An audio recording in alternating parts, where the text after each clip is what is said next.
Hi, welcome back guys.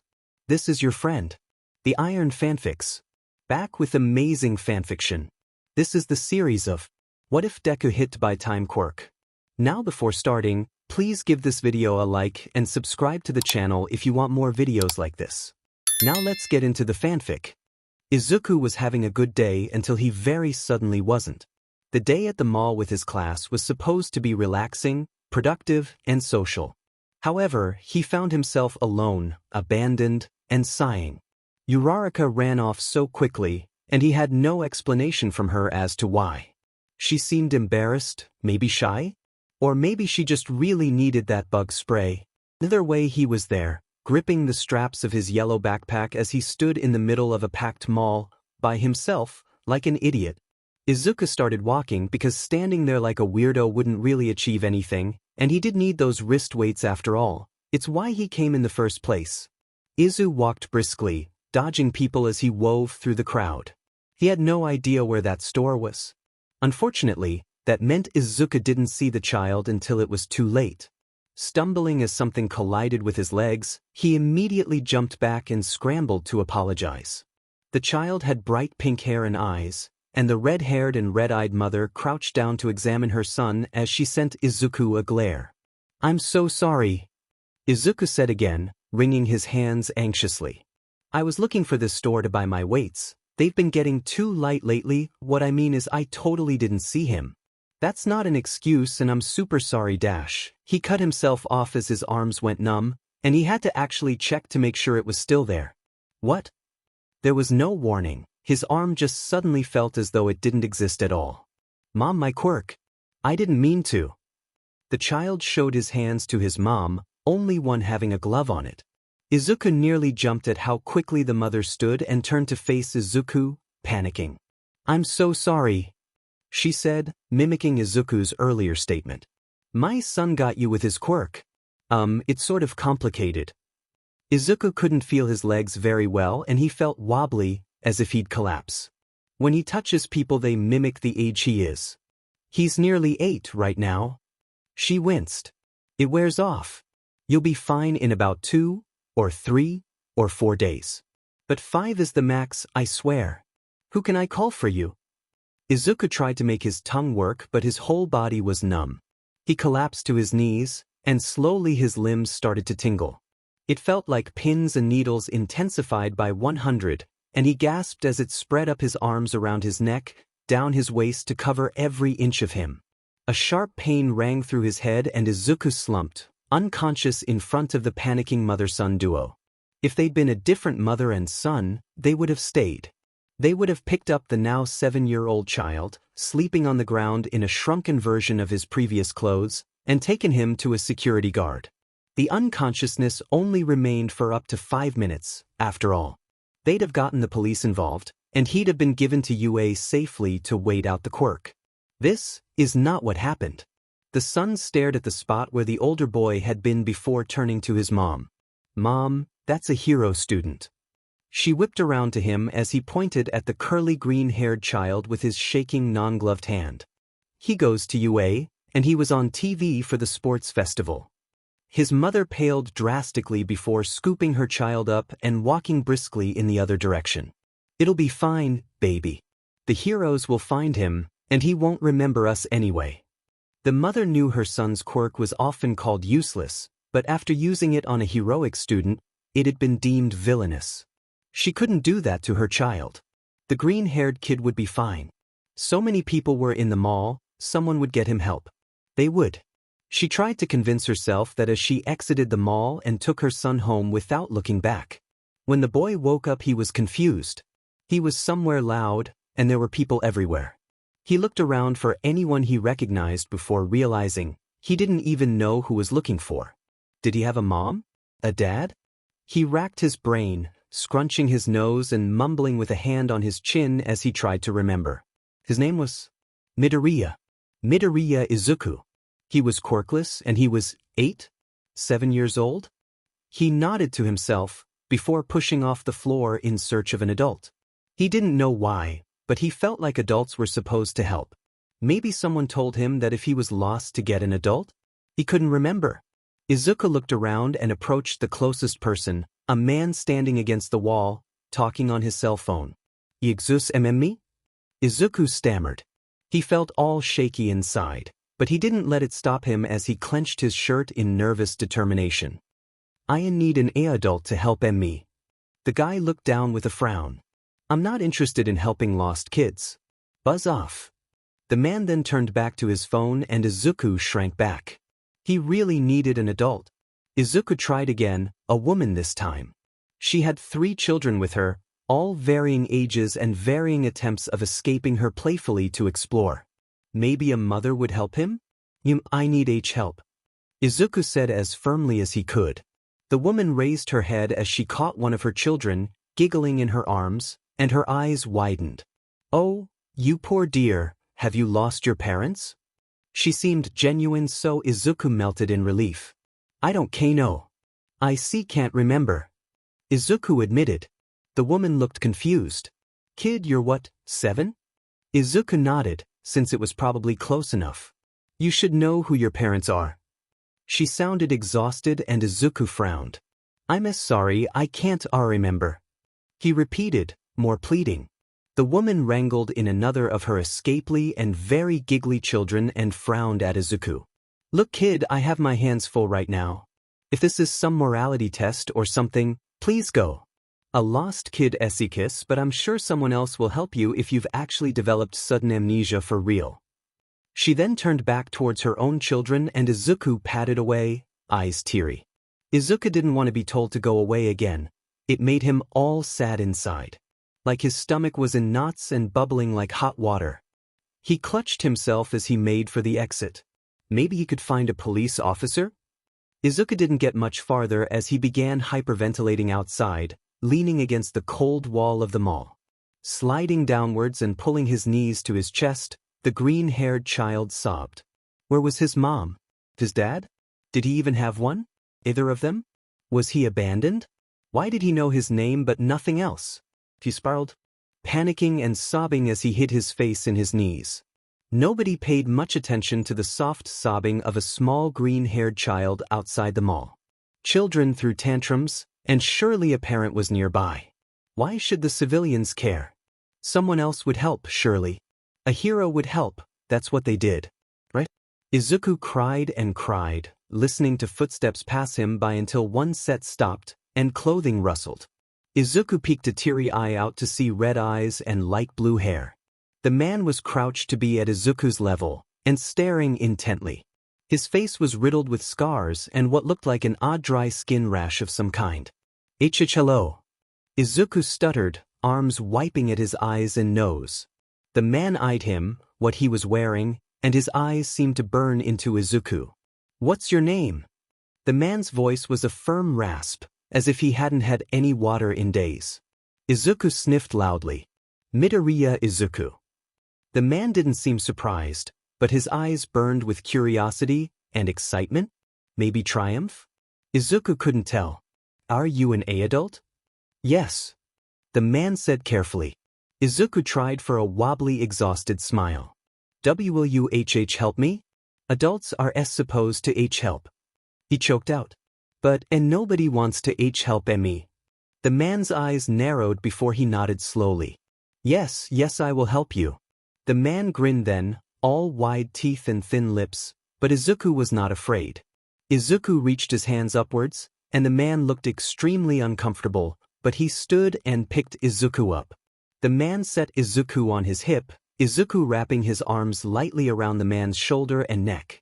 He held Izuku oddly, fingers gripping him tightly while others didn't even graze him. "Do you have a touch-based quirk?" Izuku mumbled, head falling into the man's shoulder. "Yes." The man's answer was curtly, but Izuku beamed tiredly. Crying was exhausting. "I bet it's cool. Probably 5-finger touch activated, and probably dangerous considering the way you're holding me." Izuku mumbled, eyes slipping shut. "I bet it's super cool. You should tell me all about it and I'll write it in my notebook. I like quirks, even though I don't have one." Izuku yawned and he felt the man tense slightly but kept walking. "Wait, what notebook?" Izuku couldn't remember. "You don't have a quirk?" "No, I'm quirkless."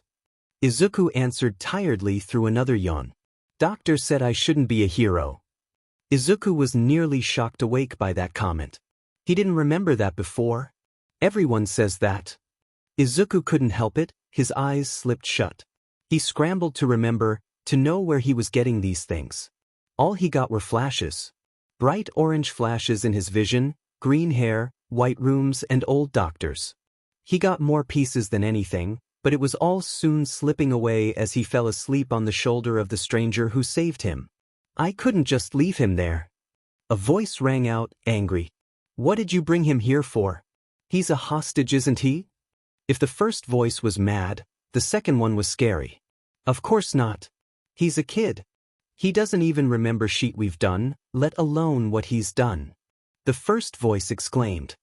He was all alone and I couldn't just leave him there like the people who did that to me. Sheet. You know he's already been reported missing, right? A third voice chimed in. Lower, but in a strangely feminine way. We are not keeping him. The second voice huffed firmly. Izuku shifted, yawning and lifting a hand to rub his eyes as he woke up. People were yelling? He blinked, huge green eyes open to take in his surroundings. The couch faced away from the voices, so Izuku turned around to peek over the back of it. The room wasn't large, but it was spacious. The whole thing was wood and there was a bar on one side. Izuku saw 3 people sitting on stools and one person? Someone was behind the bar. Izuku wasn't so sure, considering the person was made entirely of a dark purpley mist with yellow slits for eyes. Izuku's eyes widened. Oh my gosh, is that a mutation quirk? Or is it just a quirk you've chosen to use to hide your appearance? The 4 people turned rapidly, confused, one in a black hoodie only a little resigned. Can you control the mist? What does it do? Is it cool? Can I touch it? Can anyone touch it? Izuku climbed onto his feet to stand on the couch and leaned over the back of it excitedly.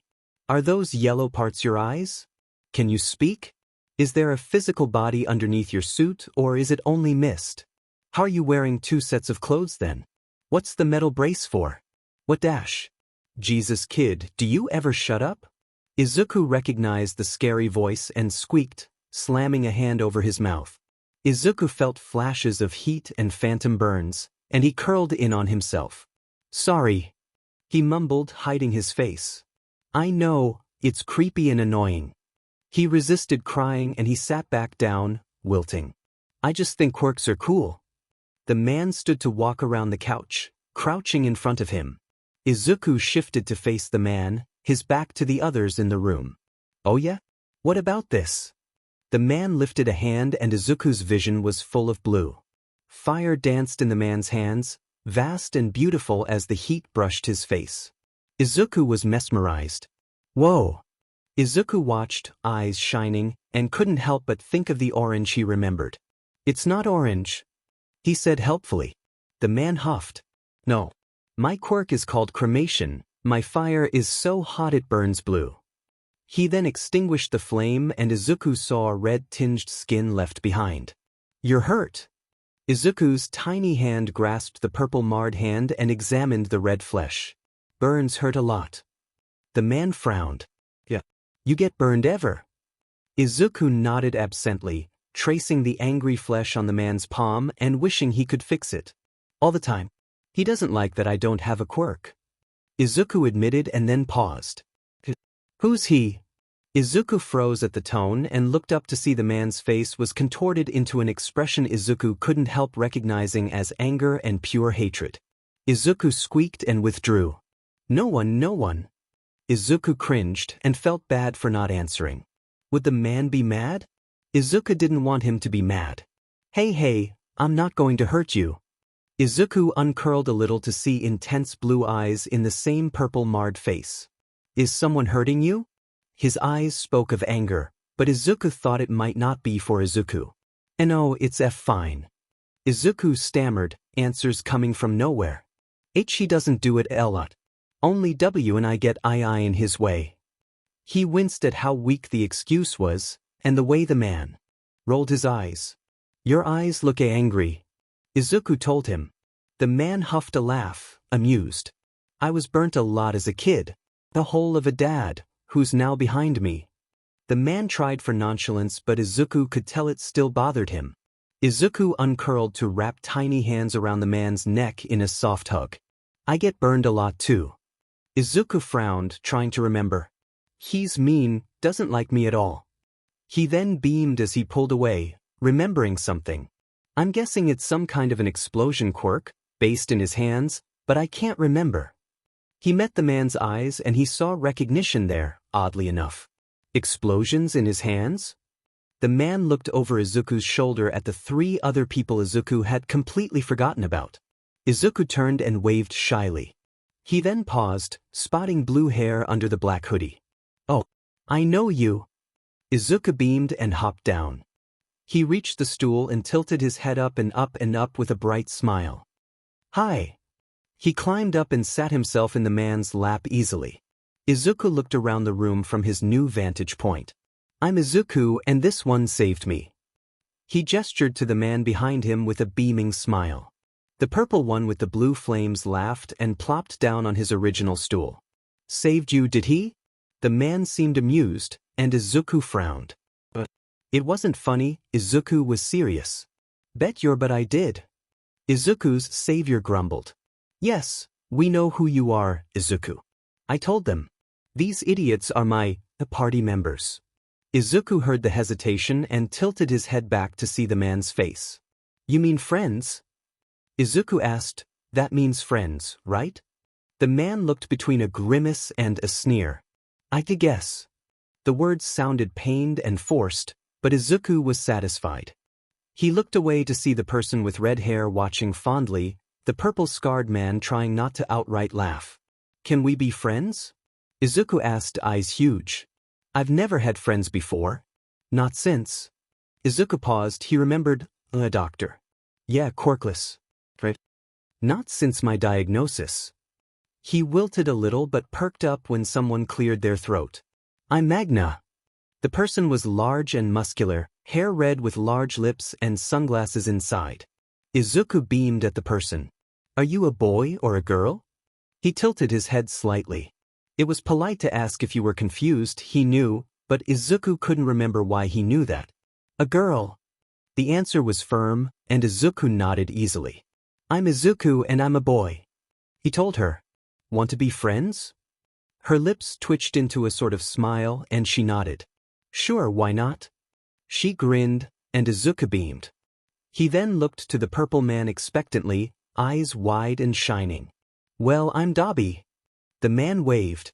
That's pretty much it. Sure, we can be friends. I guess. Izuku nodded happily. I'm Izuku. Everyone laughed but Izuku didn't mind. He had friends now. He tilted his head back once again to the man he was sitting on and waited. His neck hurt a little but he didn't care. Red eyes trained on him and Izuku smiled. Shigaraki Tomura. The man mumbled. Are we friends, Mura? Izuku asked happily. Dobby and Magna burst out laughing, and Tomura looked ready to self-destruct. Sure, Izuku. Izuku couldn't stop smiling as he looked back at the last person. Izuku waved and waited. Like the rest. I am Kurogiri. We can be friends. The voice was deep and vaguely far away sounding. Izuku smiled so hard his cheeks started to hurt. I'm Izuku.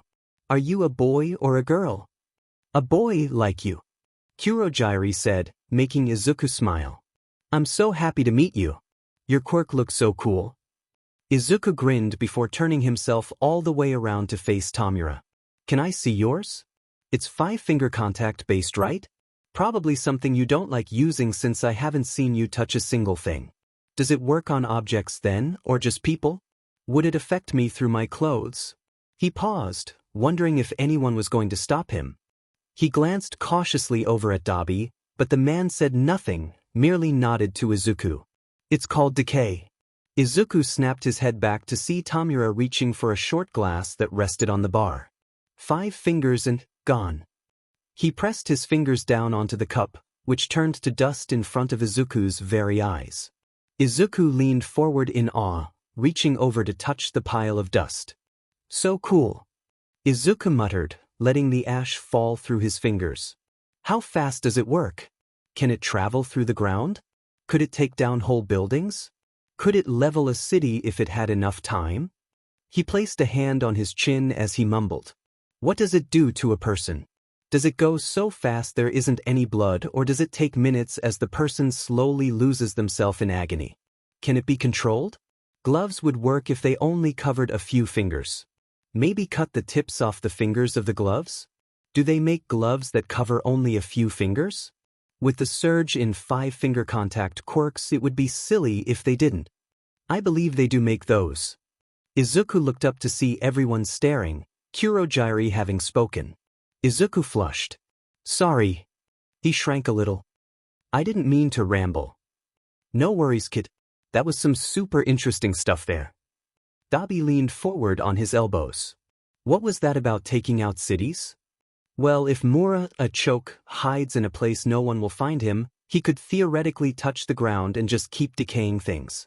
If there's no limit to how long he can use it, he could just sit there with a hand in the ground until the city is gone. Izuku explained, pantomiming with his hands as he went. A building would be much easier. Just stand at the base and touch the ground. Once the floor and supports are gone. Boom crash. He continued pantomiming, grinning as he mimicked a building collapsing.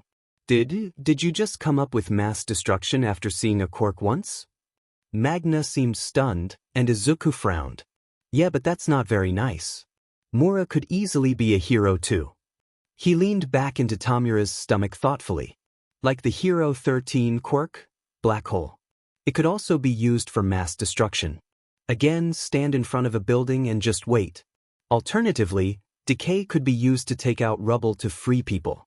It would make searching areas covered in debris much faster. He'd have to go slowly, making sure he doesn't get any survivors, but it's very possible. Any quirk is a good quirk for heroics or villainy. Magna and Dobby were both looking at him intently, as if they couldn't solve a puzzle. What about mine? Dobby asked finally. Mine burns me. It's too hot for my skin. Izuku frowned thoughtfully. Do you have normal skin, or is it modified in any way? Most quirks are built to fit your body. Izuku frowned harder as Dobby's face hardened. I have the skin of an ice quirk user. Izuku thought it over. Carefully. Most common ways to get that are to have one fire elemental and one ice elemental user. That is CKS, not a good combo. Izuku scrunched his nose in concentration. Can you control how hot the fire is? I guess.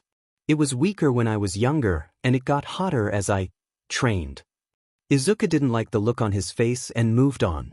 Why not make the fire cold? The adults blinked. Fire can be cold, it's called cool flame. Makes almost no heat, and usually it's a chemical reaction. If your body isn't meant for heat, why force it? You could try making it as cold as you can, maybe see if the quirk can push past what science can. Maybe you'll end up with some of ice fire, which would make sense if you've been using the wrong end of the spectrum. Izuku saw cold anger but also burning determination in Dobby. We're keeping him. I'll be back for dinner. Then the man stormed off, pushing open a door and disappearing. Did I say something wrong? The adults in the room took one look at Izuku's eyes and couldn't help but agree with Dobby. No, you said something very right. Mura's voice rumbled through Izuku since he was leaning on the man's stomach. Idiot's just gone off to train his quirk. Izuku beamed. I helped then. He resisted bouncing. Magna grinned at him. Yeah, kid, good work. Want to hear about my quirk? She moved to Dobby's stool, which was closer, and leaned forward with an elbow on her knee. Of course I do. Izuku's eyes sparkled as he leaned forward too. Well, it's called magnetism. Izuku listened with rapt attention. I can use my quirk on both women and men, but they polarize in opposite directions. I can grab multiple people at once, but opposite charges attract towards one another while two of the same charge repel each other. Can you pull them towards yourself? Izuku asked for clarification. I use my giant magnet for that. She grinned. A support item? Izuku asked, interest piqued. That's so cool. What does it do? You said it's a magnet? Was it made specifically for your quirk? Is it big? Can I see it? Does it pull every charge to you or just one type? He realized he was squirming with excitement when 3 fingers touched his shoulder and he stilled. He sent Tomura an apologetic smile. "It's huge and I carry it on my shoulder." Magna answered. "It's mostly a weapon, but yeah, it's a support item, I guess. I can pull girls towards it only, and my quirk doesn't work on myself." Izuku nodded, fingers itching for a notebook at her answers. He then froze, wondering where that thought came from. He'd had it once before in the mall. "Izuku." He tilted his head back to look at Tomura, who was watching him intently. "You good?" "I remembered something, that's all." Izuku smiled. "I want a notebook." "You did mention you wanted one at the mall." Tomura nodded. "You have a notebook?" Magna asked. Izuku turned to her and frowned. "I don't know. I think so." He tilted his head and glared at the ceiling. "I can't remember. I have little flashes of things, and sometimes words come out of my mouth before I actually know where they came from." "What sorts of things do you mean?" Tomura sounded unhappy for some reason. Izuku looked at him, trying to reassure him. "I'm okay, Mura." "See?" Izuku grinned for him. "I just get colors and things." Before Dobby asked if I got burned, I didn't remember the boy with the explosion quirk at all. But then it just came out of my mouth like I knew it all along. He beamed at Tomura, who looked deep in thought. "If I started asking you things, do you think it'd help you remember?" "Maybe. We can try." Izuku beamed. They were testing something. "What do you know about UA?" Tomura asked. Izuku giggled. "It's my dream school. I want to be a hero, even though everyone says I can't." His smile fell and he shook it off. "But All Might went there. He's gone now, but the principal's name is Nizu and he has an intelligence quirk. All the teachers are pro-heroes too." He beamed at Tomura, who just nodded. "Izuku." He turned to Magna attentively. "Can you tell me about your quirk?" Izuku frowned. "I don't have one. The doctor says I never will. My friend says I'll never be a hero, and so does Mom." He then froze. "He had a mom? Tell me about your friend." Izuku tried to focus. He has the explosion quirk. He's my age and he's going to be a hero. He's mean though, he calls me a name and he says I'll never be a hero." He saw sparks in his vision and angry, proud voices in his head. If covered his ears, would they go away? Izuku tried it, but they didn't go away, no matter how hard he pressed. "Izuku." Fingers brushed his forehead and Izuku slowly let go of his ears and opened his eyes. When had he closed them? "Yeah, Mura?" he said, blinking as the loud voice faded. "Did you remember something?" Izuku nodded, frowning. "He yells a lot. He's loud as his hands." Izuku scrambled to remember harder. "He says my name when it's written looks different. It looks like something else." He couldn't remember and made a noise of frustration. "Was the name Deku?" Izuku blinked and then beamed at Tomura. "Yeah, it was." His smile then slipped. "That's mean, though." Tomura poked his forehead again. "We won't call you that anyway." His gravelly voice said. Izuku nodded in thanks, believing him. Suddenly the door slammed open, smacking into the wall, and he jumped, leaning back into Tomura in surprise. "Shigaraki, we're back." A girl came bouncing in, a uniform-like outfit swishing as she came in, twin messy buns bouncing on her head. "Can't keep us away," she sang and then froze. Her eyes were yellow and sharp-looking, but they widened as she took in Izuku and his position on Tomura's lap. "Don't tell me that's a new recruit?" A man followed the girl in and he looked like a lizard. His purple hair flowed behind him, green scales covering the rest of him. Izuku leaned forward, ignoring the girl's squeal. "Is that a mutant quirk? You look so cool. Like a lizard. Can you stick to walls? Is your tongue super long? What can you do? Do you have lizard-y instincts?" His eyes sparkled as he rambled, the man seemingly stunned in place. "Can you do anything else, or is it just the mutation? Are you fast? Can you use those swords? Why are we blocking the door?" The third person came through, a man in an odd black vest with a red undershirt and a white mask. He held a hat in hand as he hung up a yellow trench coat. "Cute." The girl squealed. The man, turning around, also froze at the scene and seemingly ignored the girl's excited squeal. "Oh, I see. We've kidnapped a child then?" Izuku glared, offended on Tomura's behalf. "Mura saved me," Izuku said hotly, hugging the black-sleeved arm he could reach. "Ah, Tomura." The girl hopped in place excitedly and pulled a knife. "Can I stab him? I bet some blood would look so pretty in those curls." Izuku blinked in confusion. "No thank you," Izuku denied, eyeing her. Was she serious? "Don't touch him, Toga," Tomura rasped. "He's mine now. I saved him." Izuku smiled and ignored the odd wording. "So we did kidnap a child," the tall man said smugly as he slunk forward to lean on the bar. "Fascinating. Can we be friends? What's your quirk?" Izuku asked immediately. His eyes flicked behind Izuku, so Izuku tilted his head back and saw Tomura nod. Izuku beamed, turning back to the man in the mask expectantly. "It's called compress." The man seemed amused as he pulled out 3 blue marbles. "Anything I touch I can trap inside one of my marbles. Even people. They lose their quirks temporarily. They stay safe and sound inside my marbles, unless I trap them with something dangerous, of course." "The contents of the marble remain active?" Izuku's eyes were huge as he leaned forwards, nearly toppling out of Tomura's lap. "Can you set someone on fire and trap them, and then would they die in the marble? If they're shot, will they bleed out inside? Is it only good for carrying things? Will they remember everything they do inside the marble? Can they move inside it? Can you marble yourself? That'd be so cool for getting through small spaces, someone could just toss you."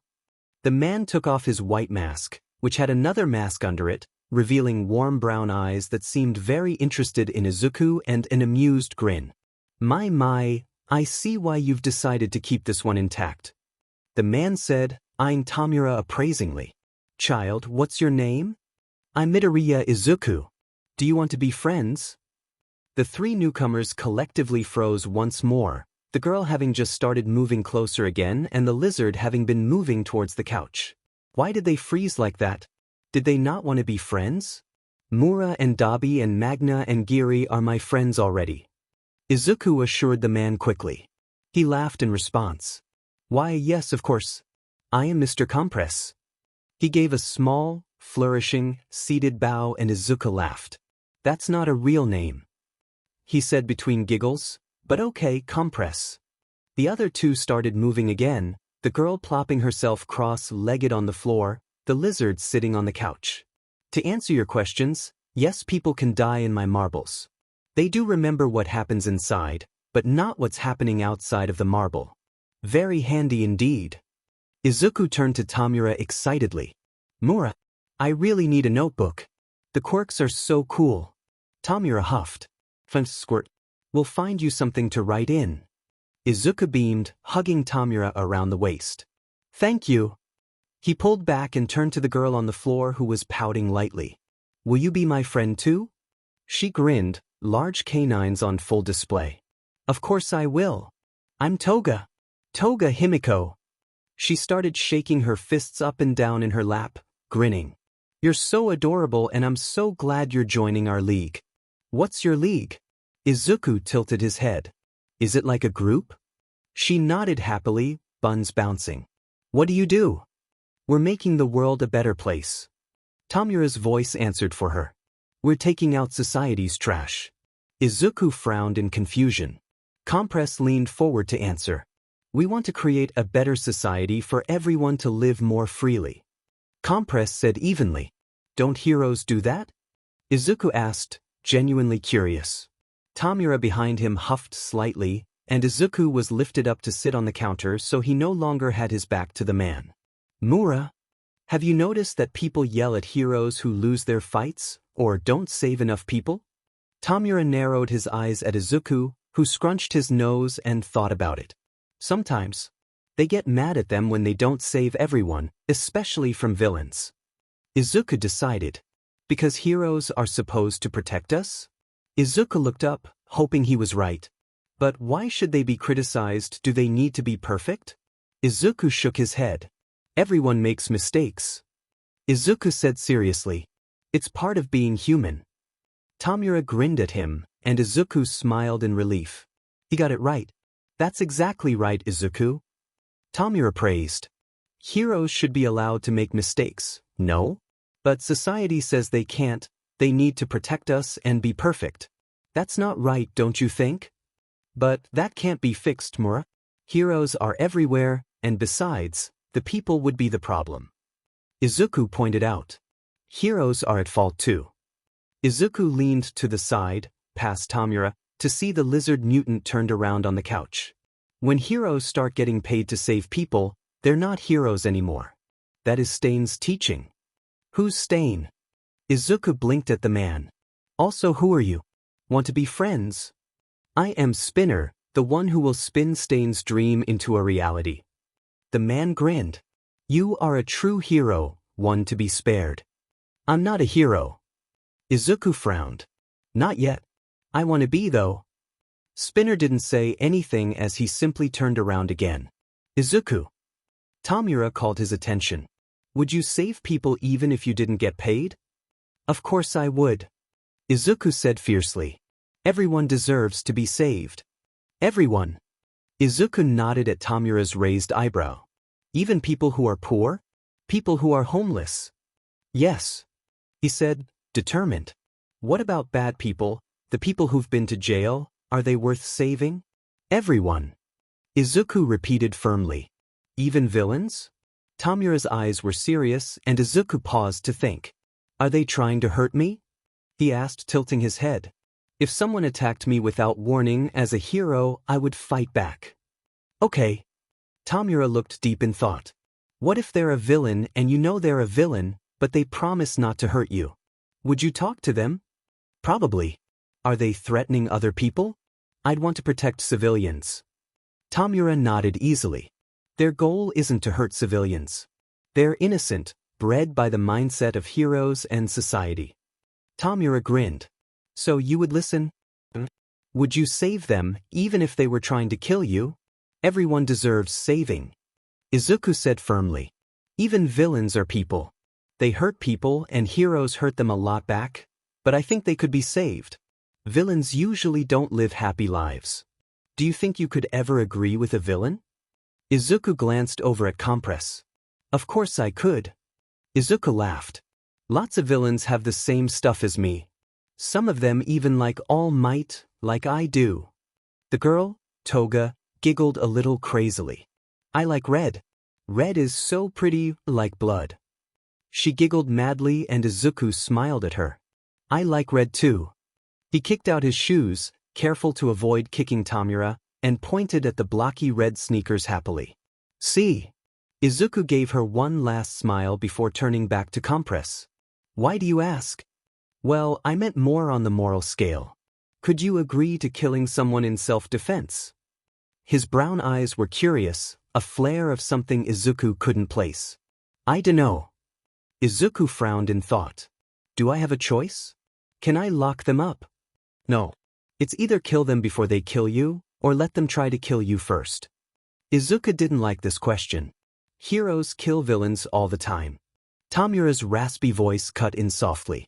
Sometimes accidentally, sometimes purposefully. With a quirk like All Might's, one punch a little too powerful and poof, no more bad guy. Izuku frowned. His muscles hurt a little from frowning and smiling so much. I would do what I needed to do to be alive. I need to be alive to save people, right? Tomura looked pleased at his answer. Exactly. He then grinned. Would you play a game with me? It's a question game. Izuku beamed at him. Sure. How do we play? He resisted bouncing on the bar top on which he sat. I'll ask you a question about a scenario, and you'll be the hero or the villain. Izuku nodded. You've got to answer fast, or you lose. Got it? Yeah. Let's go. Izuku grinned. A building is collapsing. You're a hero, and there's civilians inside. But the villain is getting away. What do you do? Am I alone or do I have a partner? Izuku asked immediately. You're all alone. Izuku nodded. Okay, I'd save as many people as I can from the building before it collapses. Prioritize the rescue. Tomura grinned. Excellent. You win, good job, Izuku. He ruffled Izuku's curls with 3 fingers and Izuku grinned. Next one. You're a villain, and you're being attacked by a hero with a fire quirk. He's trying to burn you until you collapse or pass out. What do you do? Do I have weapons or a quirk? Izuku asked, leaning forward excitedly. Weapons yes. Quirk no. Tomura grinned. Best case would be a gun since nobody expects that anymore. Long-range weapons would be best because of the heat around fire quirk users, so knives wouldn't be great unless you were throwing them, in which case they might melt. Wearing a mask and hiding in the smoke would be good cover, but not great for my own visibility. A high vantage point would be best, and then trying to incapacitate them by aiming for limbs, legs would be best. Avoid getting too close, skin contact is not a good idea. He held his chin as he rambled, tapping his mouth lazily. Avoid burning nearby buildings and people, even as a villain. Too much damage can bring more heroes to the scene and hurting civilians makes them angrier. That's good, Izuku. Izuku looked up at Tomura, who was grinning widely. Izuku tilted his head. But I didn't win yet. He pointed out. Sometimes having a good plan is enough. Ready for your next one? Izuku nodded excitedly, wiping his palms on his khaki shorts. You're a hero again. The villains are collected in the middle of a forest in several buildings as well as outdoor areas, and you need to kidnap one of them for information. You have a team, you pick how many, fewer than go. In the middle of the forest, the trees would be the best place to hide. Ambushes would be better than a large-scale attack. Isolate them in small groups or one by one, so I'd need a team of even numbers. Duos would be more reliable to send at a time. 6 or 8. I'd need to find my target before attacking, either by using a quirk or just by spying on them for a few days. Pick the most opportune moment, that's important. He rambled, trying to find the best angle. I'd need an easy extraction so I could grab and go, forget heroic monologuing and shoving my win in their face. Stealth in the mission and in the getaway. Izuku looked at Tomura proudly. Done. Jesus. Izuku turned his head towards Spinner, who was once again backwards on the couch and facing the group. You're wicked smart, Midoriya. Izuku's face went pink.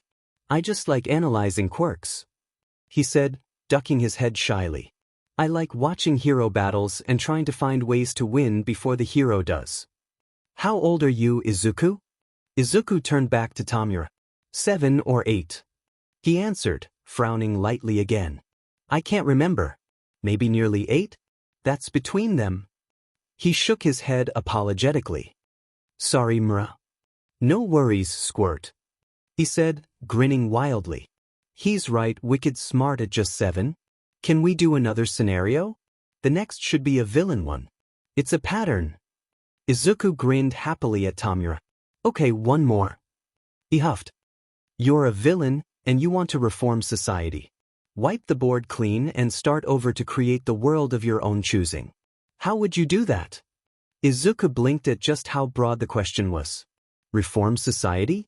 I'd need to take out the leaders. Probably the Hero Commission, the heads of each hero school, and anywhere else that might try to take over my new society. Izuku tapped his chin thoughtfully. What next? Heroes would be a problem. They'd never listen, even if what I wanted was a good thing. Like equality. They'd probably... He took a deep breath and tried to focus. He was a villain in this scenario. They'd have to go. The higher they are on the charts, the more carefully I'd need to do it. Finding and killing them at home would be best, especially while they're outside of their hero costumes. No government, no heroes, what next? I'd need to set up some sort of my own government, either with myself as a leader or as an advisor to the leader of my choice. I'd need lots of allies for this, of course. Skilled ones to take out the heroes. He added thoughtfully. My new government would need to pass my new beliefs on to the people. I'm a villain, so they might not trust it at first. Although if I'm going for equality, lots of the oppressed would adjust well and even support me and mine. I'd need a way to enforce these laws, such as police officers or a new kind of hero. Personally, I'd also have mandatory checks of institutions such as schools and hospitals to make sure they're following my rules especially. He looked up happily. Done. Very good, Izuku. Tomura said again, grinning madly with his teeth exposed. What would your goals be? Theoretically. You said equality. Magna asked, and Izuku turned to her. I'm quirkless and I'm treated pretty badly for it. He curled in on himself a little as he spoke. I try to protect the people who are similar to me, people who are bullied for having weak quirks, but I'm too small. Not enough of a hero yet. He frowned. In a better world, that wouldn't happen. It wouldn't matter what your quirk is, or what you looked like. Everyone has a chance to fail, everyone has the opportunity to succeed. Everyone deserves to be saved. Izuku smiled. People try, and All Might is so inspiring. But even he can't make the world better like that. Would you? Tomura asked. Izuku tilted his head in confusion. Would you be willing to create that world, that better place? He clarified. If people did try and were called villains, as you said, would you help them even though you'd be called a villain yourself? Izuku didn't answer, processing and thinking. What would he do? Would the public calling you a villain be enough to dissuade you from helping better society? Magna asked quietly. Is the title and glory all that being a hero is worth? Spinner put in. People will hate you if you support them.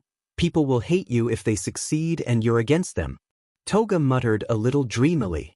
What is a hero? What is justice? Tomura asked, voice soft. Izuku looked between every person in the room, surprised by their questions and not having an answer. I don't know. He answered honestly. Maybe I'll know when I'm older.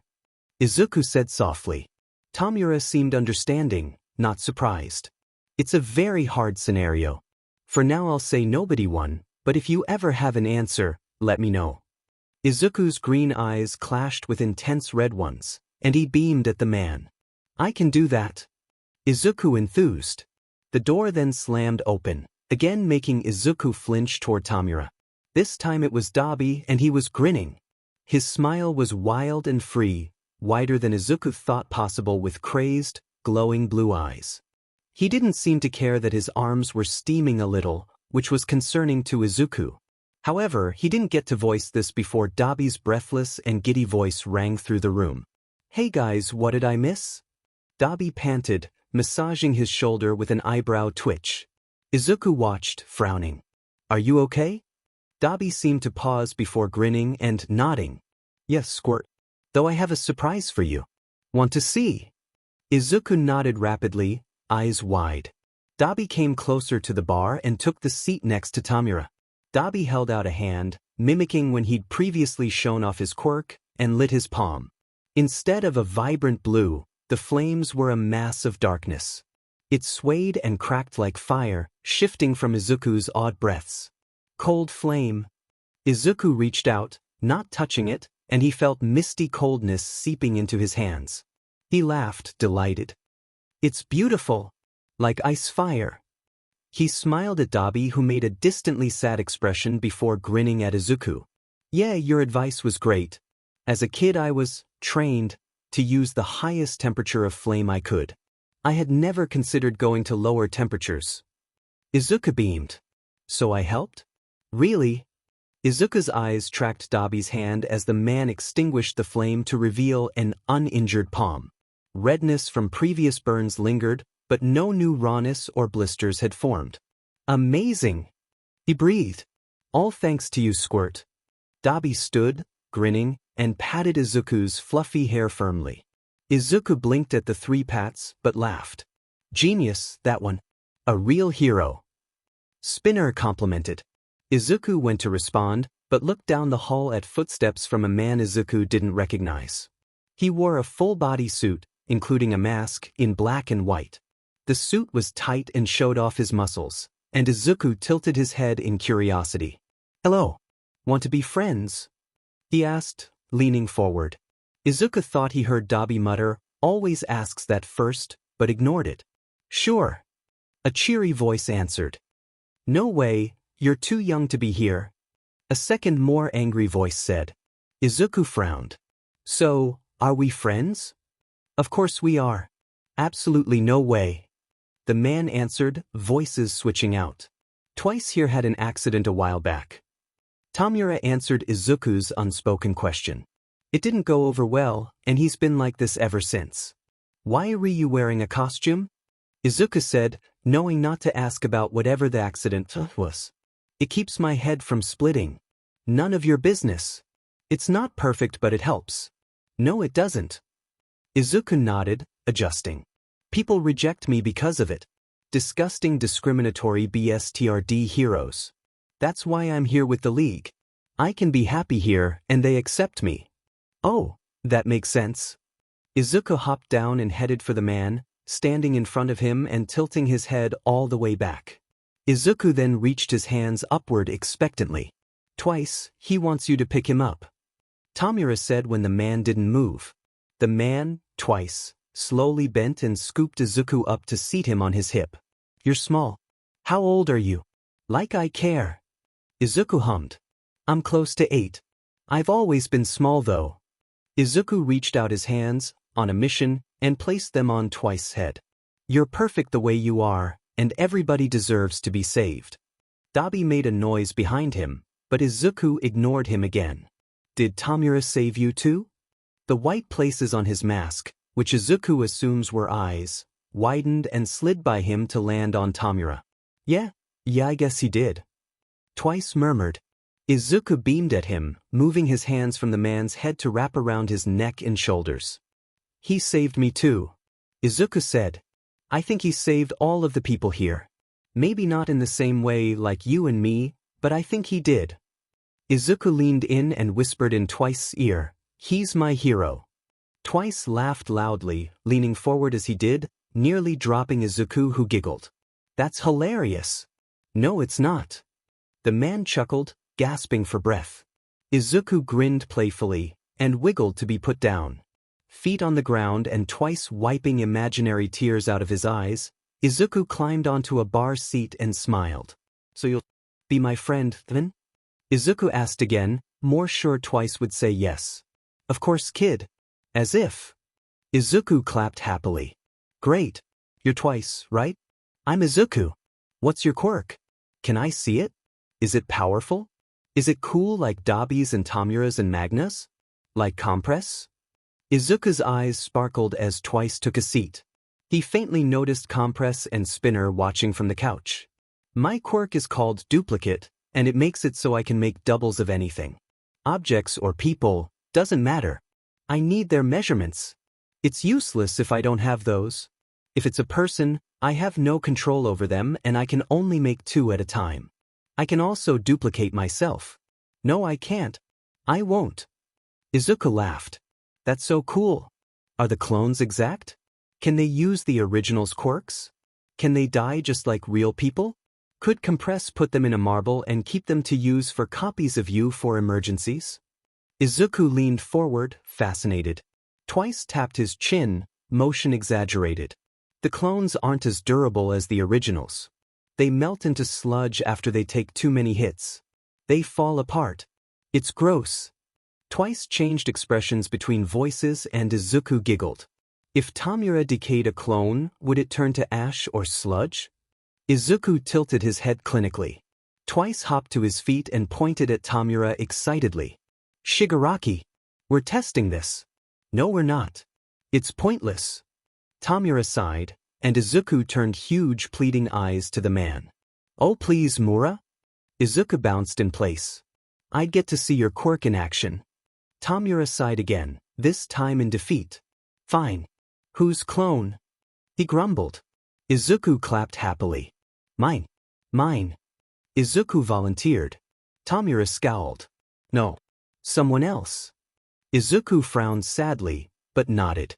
I can do Dobby. We have his measurements for the mission. Should we have no mission, idiot? And no measurements? Izuku tilted his head at Twice's dramatic shushing before turning to Dobby. Is that okay with you? Izuku asked Dobby, eyes wide and face serious.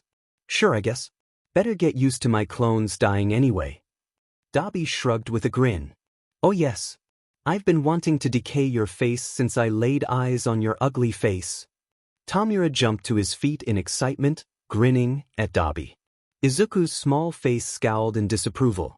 We don't call our friends ugly, Tomura. He crossed his arms, and Tomura blinked at the lack of the usual nickname. He then huffed and sat back down, slumping. Fine. Whatever. Dobby choked at Tomura's agreeable response and Izuku grinned. Twice. Izuku hopped in place in excitement.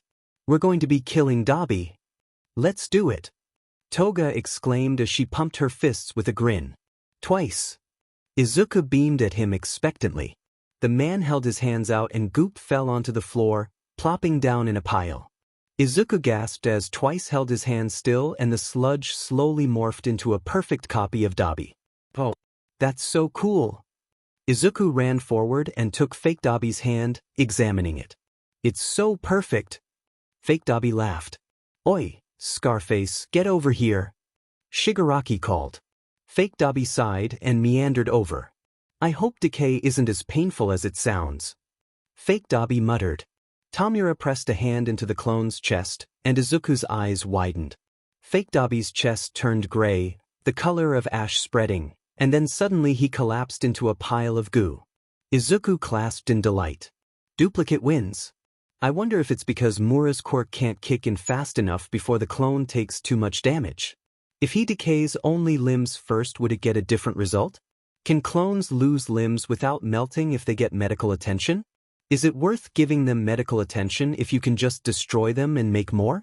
I wonder. Izuku. He looked up to see Dobby smiling fondly. Kid, slow down. Izuku smiled apologetically.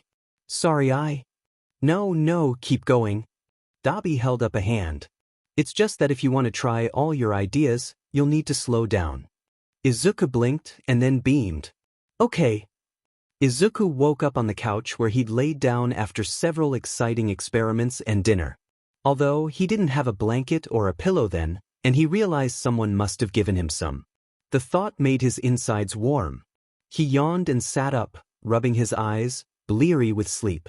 Sounds filter through his ears, though he was only partially listening, and from what he could hear it must be the news. If anyone has seen the student, please contact UA High School or your nearest police station. I repeat, if you've seen him, please contact UA High School or your nearest police station. Izuku looked over the back of the couch to briefly see a woman with a microphone on the TV above the bar before the screen switched away to someone else. Dang it, he didn't get to see who was missing. Mura? Izuku yawned. The man sitting at the bar turned, the TV switching off quickly. Hey Izuku, how long have you been awake? Izuku stood to wobble over to the bar. Not long. He dragged a stool next to Tomura and climbed up, leaning on the man's side. Were you watching the TV? I had the news on. He heard Tomura rasp, though Izuku had shut his eyes.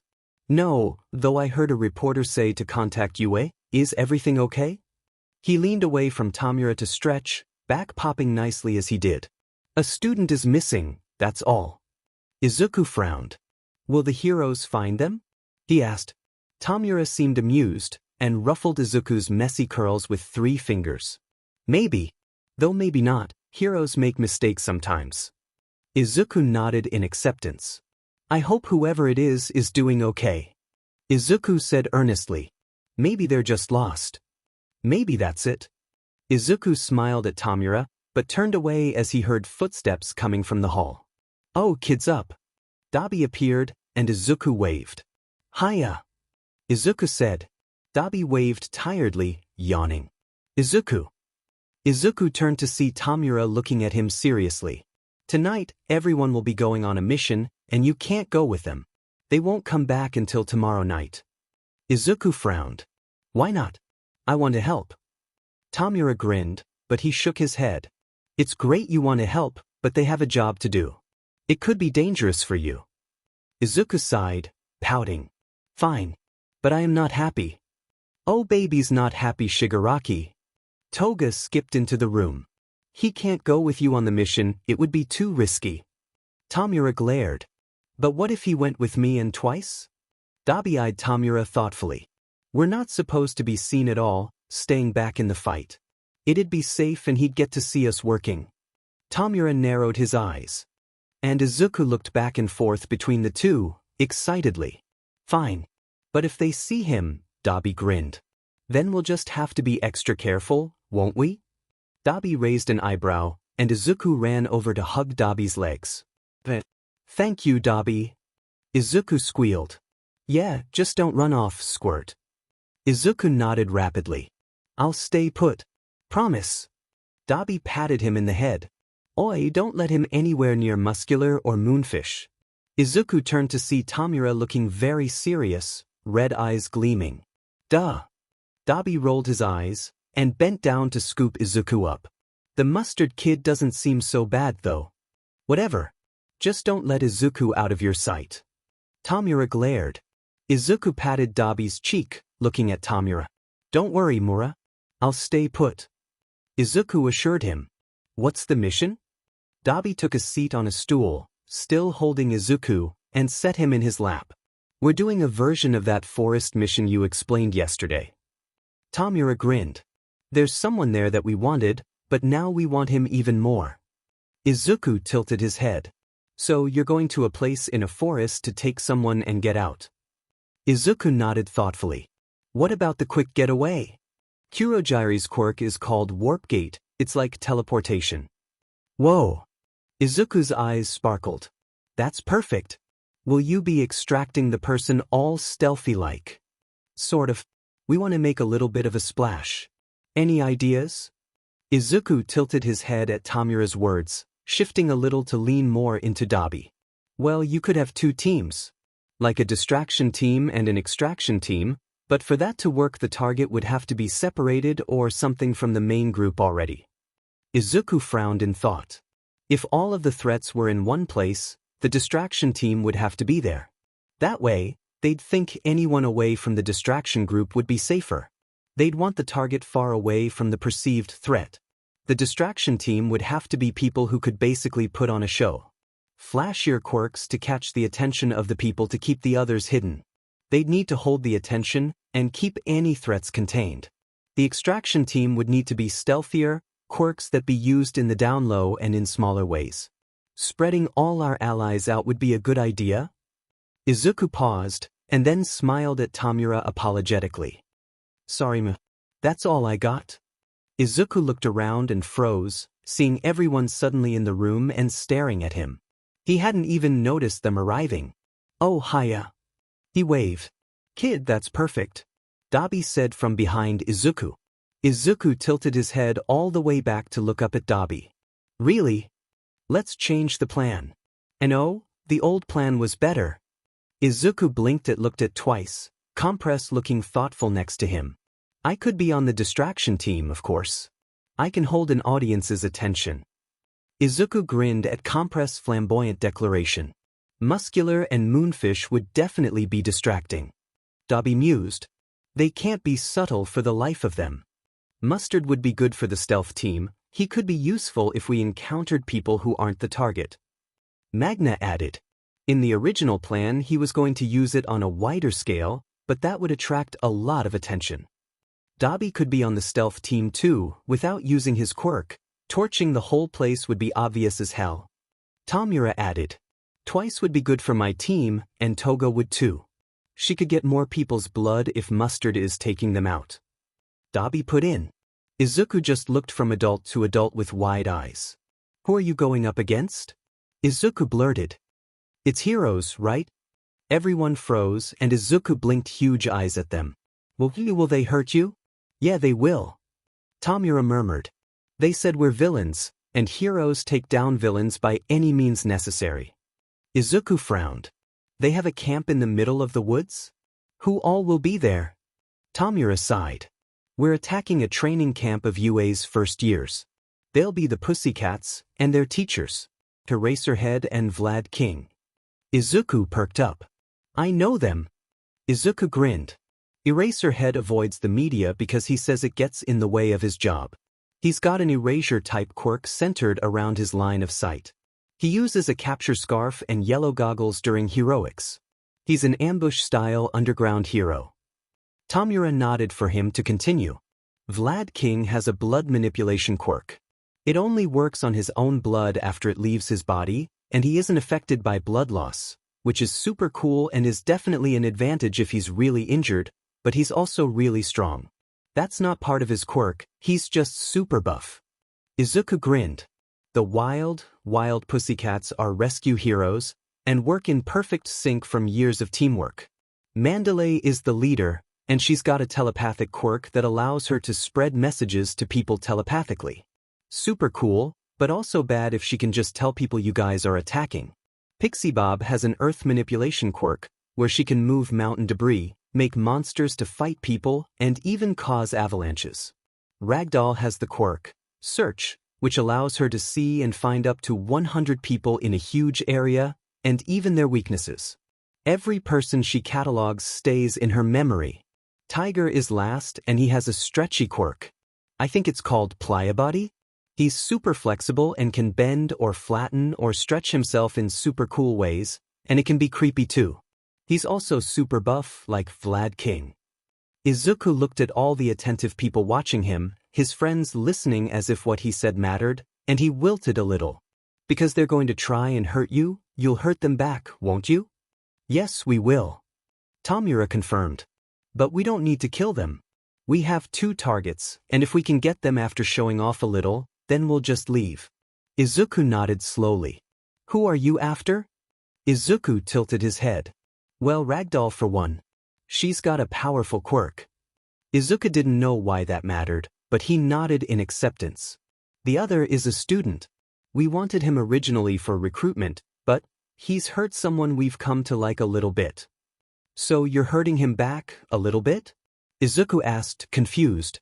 Mostly we want to see how society reacts to a child of a main institution like UA being taken. A test of sorts. Compress said, smiling at Izuku. We're not petty criminals, we're working together to achieve a larger goal. Izuku nodded. So, I can go then? Izuku asked, scrunching his nose up in thought. I could go with the stealth group, 'cause then I wouldn't be seen, but I could also go with the distraction team. I obviously couldn't really help, but it would definitely be distracting if heroes saw a kid with what they thought were villains. You'd definitely be a distraction, all right? Tomura muttered, making Izuku tilt his head. He snuggled closer to Dobby with a smile. But we'll be lying to them a little. Izuku added, grinning. They don't know you wouldn't hurt me. But you do. Toga asked, a feline grin on her face. You know that? Of course. Izuku nodded. Dobby said so. He said he wouldn't hurt me. Izuku smiled as warm and scarred arms wrapped around his shoulders. See? Do I look set on fire to you? Everyone laughed and Izuku beamed at them. Why would anyone think these people could be villains? Izuku was happily eating lunch when he noticed Toga drinking something red and sloshy from a bag. What's that? He asked, tilting his head. Tomura and Dobby both looked up, and Toga grinned at him. Her fangs were dripping with red. It's blood. Do you want some? She bounded over and held out the bag, but Izuku shook his head. No, I have a sandwich, he said, beaming at her. Toga, do you drink blood because of your quirk? Yeah. My quirk is called Transform. It means I can change into anyone I want if I drink their blood. Izuku's eyes went round.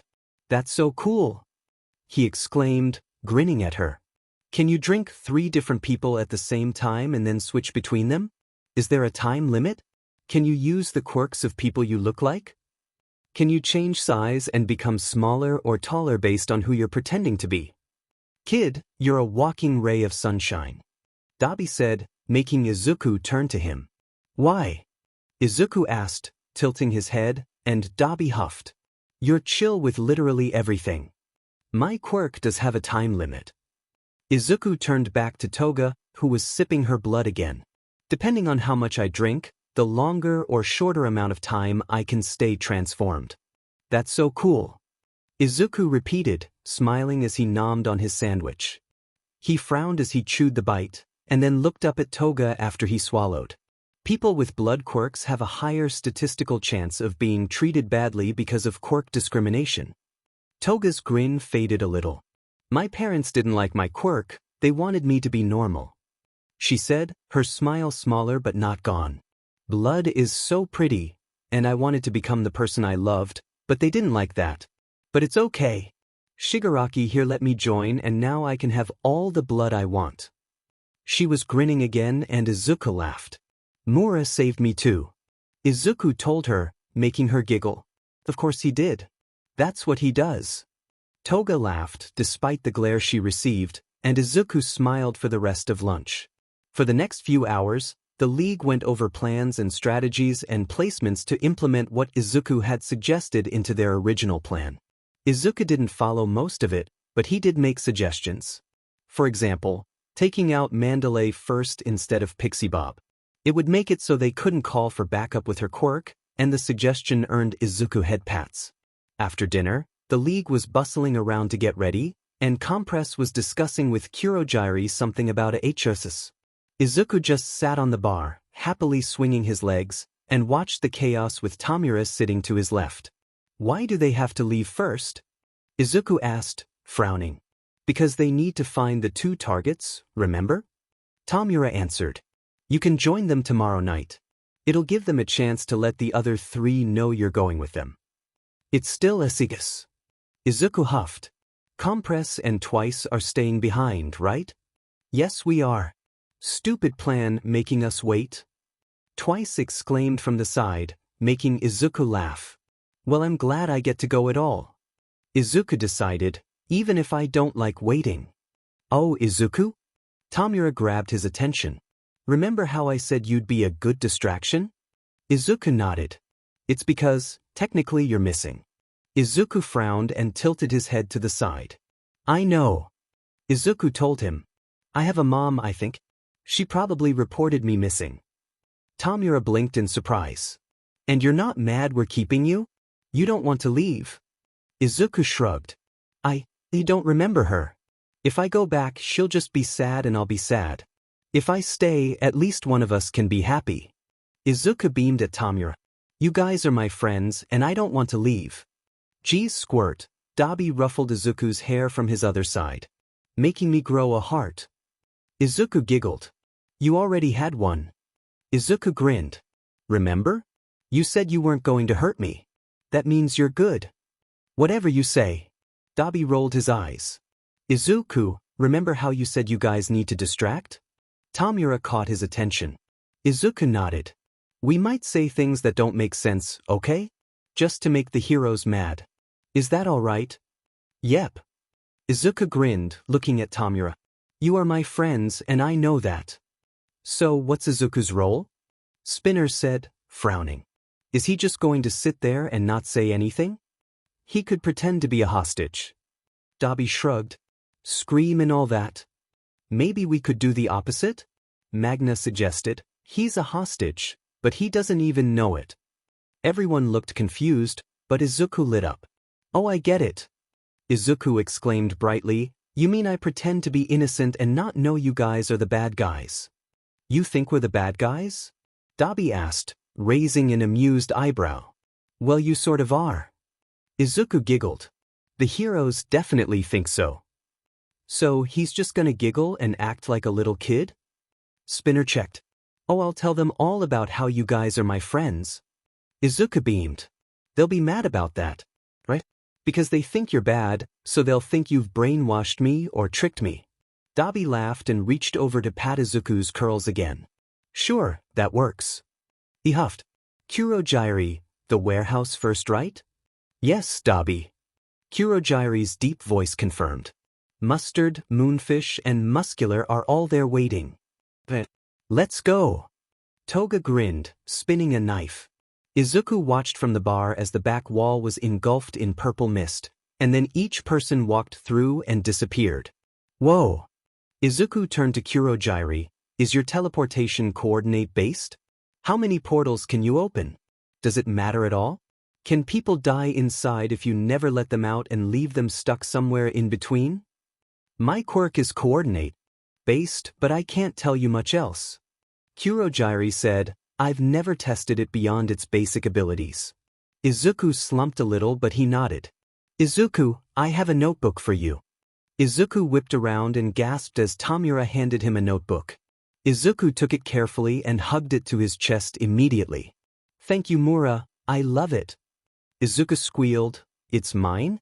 I can keep it? Yes, you can keep it, Tomura said, grinning. Here's a pen.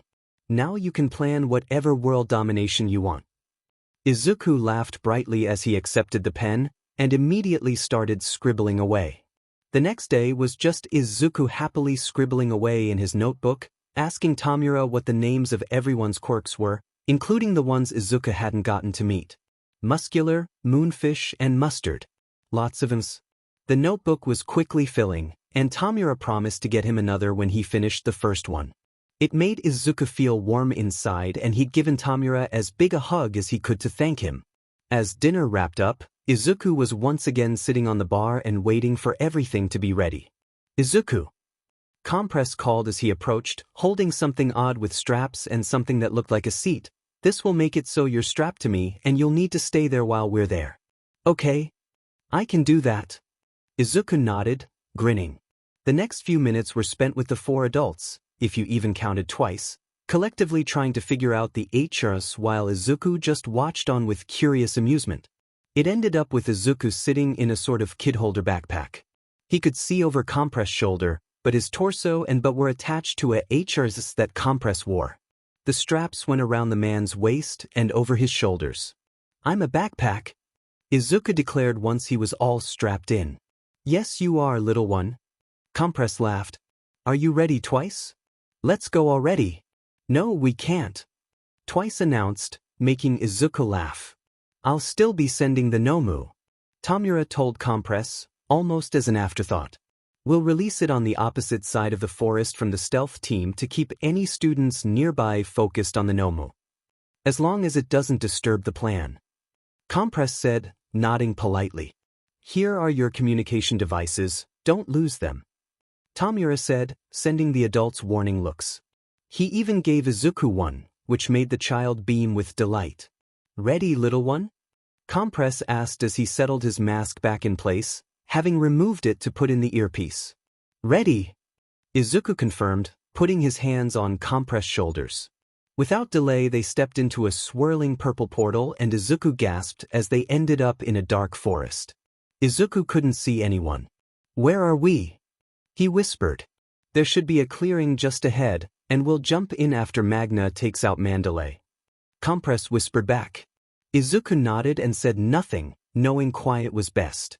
Izuku waited quietly, occasionally fidgeting, but he grinned when he finally saw the telltale pink light of Magna's quirk. W it! A feminine voice cried. Mandalay! Another voice yelled out. Compress sprinted forwards to enter the clearing, and Izuku immediately caught sight of Magna pinning the telepathy hero with her magnet stick as Compress jumped out dramatically to stand by her side. Ah, are these kiddies not up to the task? Compress teased. Izuku giggled. I thought they made doubly sure. Someone said shakily. A small boy with purple ball on his head? Why are there villains here? That looks like Midoriya. Someone shouted. Izuku glanced at the speaker, a boy in a blue shirt, glaring behind glasses. Izuku waved. Hello. He beamed. Mandalay is unconscious. Magna said smugly. First objective completed. How is everyone this evening? UA High School? Pro heroes? Compress asked, a hand waving extravagantly. He'd probably have bowed, but Izuku would have been tilted funny so he didn't. We are the Vanguard Action Squad of the League of Villains. There was Tomura's splash. A name drop. The League of Villains? They have Midoriya? A boy with a tail exclaimed.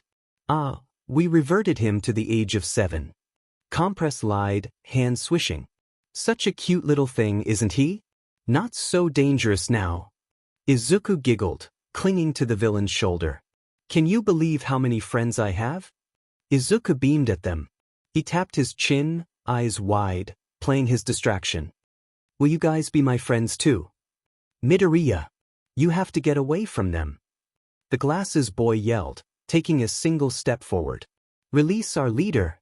Release the child. A blonde hero, Pixie Bob demanded. She sprinted towards Compress and summoned a massive dirt monster as she went, but Compress jumped forward and tapped her. The dirt structure she'd controlled dissolved, falling back to the ground limply. Compress held up a blue marble that had once been Pixie Bob and jumped back towards Magna. Pixie Bob! Izuku exclaimed happily as Compress handed him a little marble to hold on to. Unfortunately for the heroes, it wasn't the Pixie Bob marble, it was a distraction marble. Quirk, Earth manipulation. She can create anything out of the earth. Monsters, avalanches, pillars to escape. Such a cool quirk. Compress laughed. You see, this little one is the reason we're able to be here. No memories of anything above the age 7, so innocent. Izuku smiled innocently to sell it, as if he had no idea what that meant or what Compress was lying about.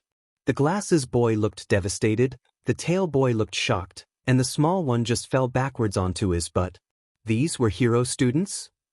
Like we'd let you use him. Tiger growled. He'll be coming with us. I don't think so. Magna grinned. Back up. Out of the forest behind them, Moonfish and Muscular appeared. Izuku only recognized them from Compress and Tomura's descriptions, and he immediately decided he didn't like them. Mission, such pretty flesh, don't tempt me. I have a job to do. Moonfish begged and whined in his deep and ominous voice, mouth gaping open.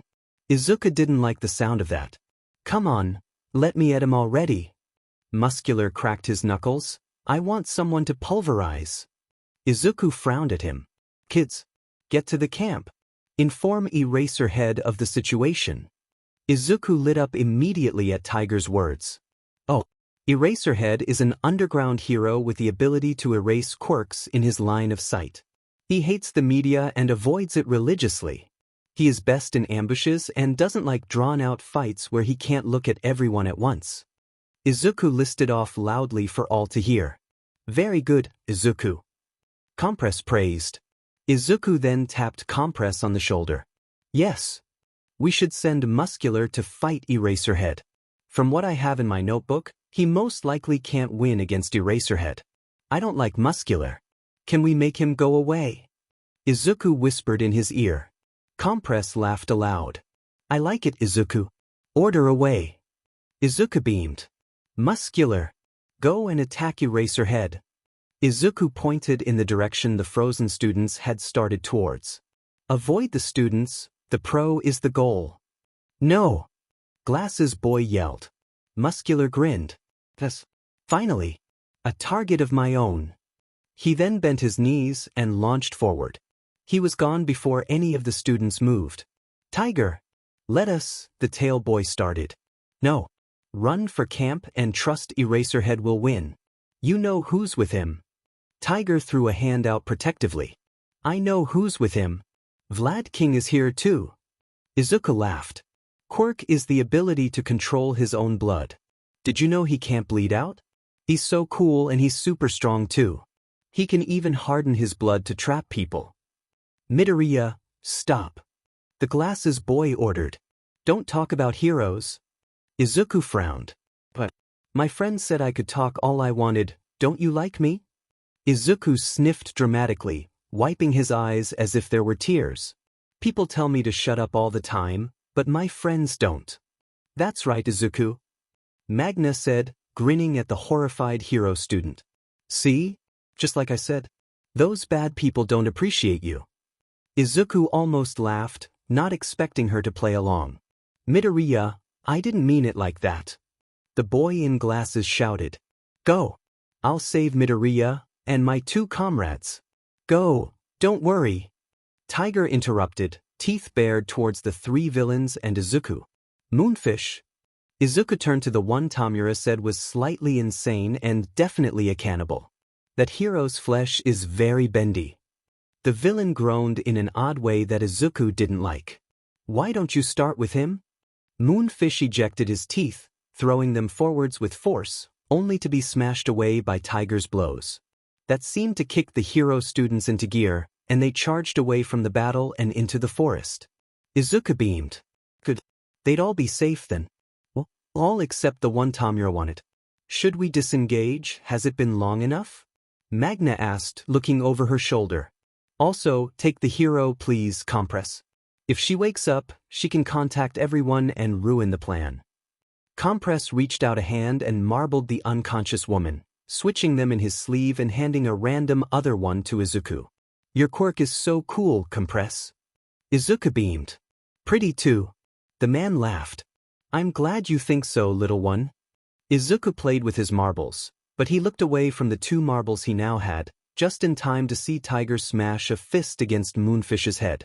Moonfish slammed into the ground, almost definitely knocked out. Izuku couldn't help but smile a little. What a shame. Extraction team is done. We have the targets. Head to the retrieval point in the next 5 minutes.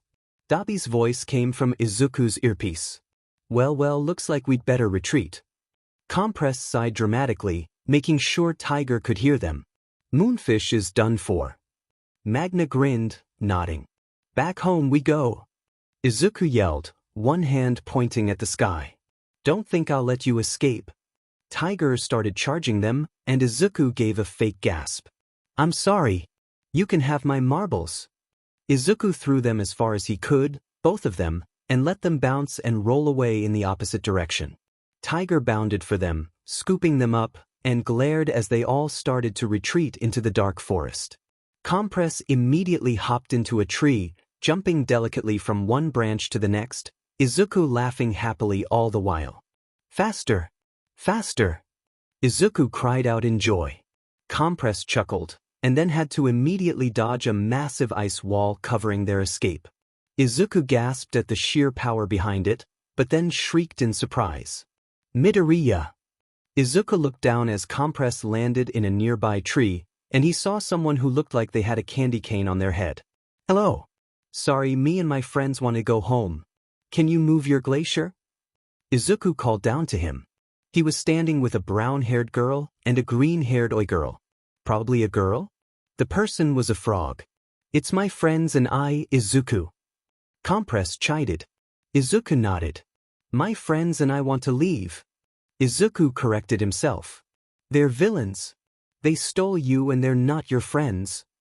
The brown-haired one yelled. Izuku frowned. They are my friends. They saved me. Izuku denied. Then he wiped his eyes and sniffed dramatically again. But the boy with the glasses told me to shut up. He was mean and I won't be friends with him. You mean Ida? The brown-haired girl exclaimed. He's one of your best friends. Mura is my best friend. And Dobby. Izuku yelled. Let's go, Compress, onward. Compress launched off the branch and headed up and over the ice. Izuku probably knew these UA hero students. They all knew his name, and the girl said he was friends with them. He'd asked Tomura. Nothing they said made sense. The Hero Corps students are not as big a deal as I thought they'd be. Compress said nonchalantly. Izuku giggled. There's the meet-up point. Izuku pointed to the small clearing. Compress headed right for it, and landed lightly next to Dobby, Spinner, Toga, Twice, and the person Izuku assumed was Mustard. Compress unclipped the HRS and slid Izuku down his back and set him down on his own 2 feet, and then marbled the HRS. Izuku happily walked over to Dobby, who picked him up protectively. Muscular and Moonfish are taken care of. I didn't like them. Izuku said brightly. Magna is right behind us, so don't worry. Dobby laughed. Everything go according to plan, then? Dobby smirked. Muscular and Moonfish's captures were not a part of the plan. Mustard said a little coldly. Yeah, but it was probably Izuku's plan. Izuku giggled at Dobby's words. Guys, we have a situation. Magna burst into the clearing, Dobby's grip tightening on Izuku as 3 hero students burst out behind her, and Izuku gasped. It was 3 from before, Glacier Boy, Frog, and the brown-haired girl, and they all stopped to stare the villain group as Magna joined them. Oh, hi there. Izuku waved a little, and then secured his hold on Dobby, arms wrapped around his shoulders tightly.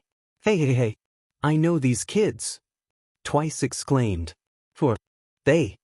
The red and white boy looked furious, and he took a single step forward before Dobby spoke. He adjusted Izuku in his hold. Close your eyes, Izuku. Okay, Dobby. Izuku hid his face in the man's shoulder obediently. Whatever the reason was, Izuku trusted him. Careful, Todoroki Shoto. Dobby's voice said silkily. Izuku felt one of Dobby's hands release him, and heard the telltale sound of him lighting a dark flame. One wrong move and the little one gets torched. Give him back. A croaking voice yelled. Deku is our friend. Another girly voice yelled, I don't care about whatever you did to make him like that, or how you're using him, Deku's one of us and he always will be. Izuku cringed into Dobby, tightening his hold on the man's shoulders. Shoo, Dobby patted his hair. Izuku, what's wrong? Izuku lifted his eyes, and saw Dobby really was asking. They called me Deku. I'm not a Deku, I'm not useless. Izuku whispered. Dobby's eyes hardened, and he gritted his teeth. I know kid will be home soon. Izuku nodded, and dutifully hid his face again. You upset the baby. Izuku distinctly heard one of Toga's knives coming out of her sheaths. I already have 2 samples, but a third would be a lovely addition. Izuku inhaled sharply at the noise he heard next, remembering the huge glacier. He looked up, eyes wide, to see Twice had advanced and then immediately had to dodge backwards, away from spreading ice, with his tape measure in hand. That's hot! Twice exclaimed. Toga charged the 2 others, who weren't Ice Boy, brandishing a single knife as the little metal tubes flew at the brown-haired girl's face. I'm Toga, Ochako. She landed on Ochako, and pinned her. She then threw her knife and it flew at the frog one, stabbing the knot of hair and pinning the hero student to a tree. Toga's metal tubes then inserted themselves into the brown-haired girl's thigh. It has been 5 minutes since the signal. Izuku's head whipped around as he heard Kurogiri's voice, the hero students all freezing. Let us go, Dobby. Giri! Izuku exclaimed happily. Bye-bye, Ochako. We'll see each other again soon. Toga said as she stepped through the portal that spawned in next to her. Mustard went through with Magna, and Twice jumped through another. Time to go, Squirt. Dobby said in his ear, and Izuku nodded.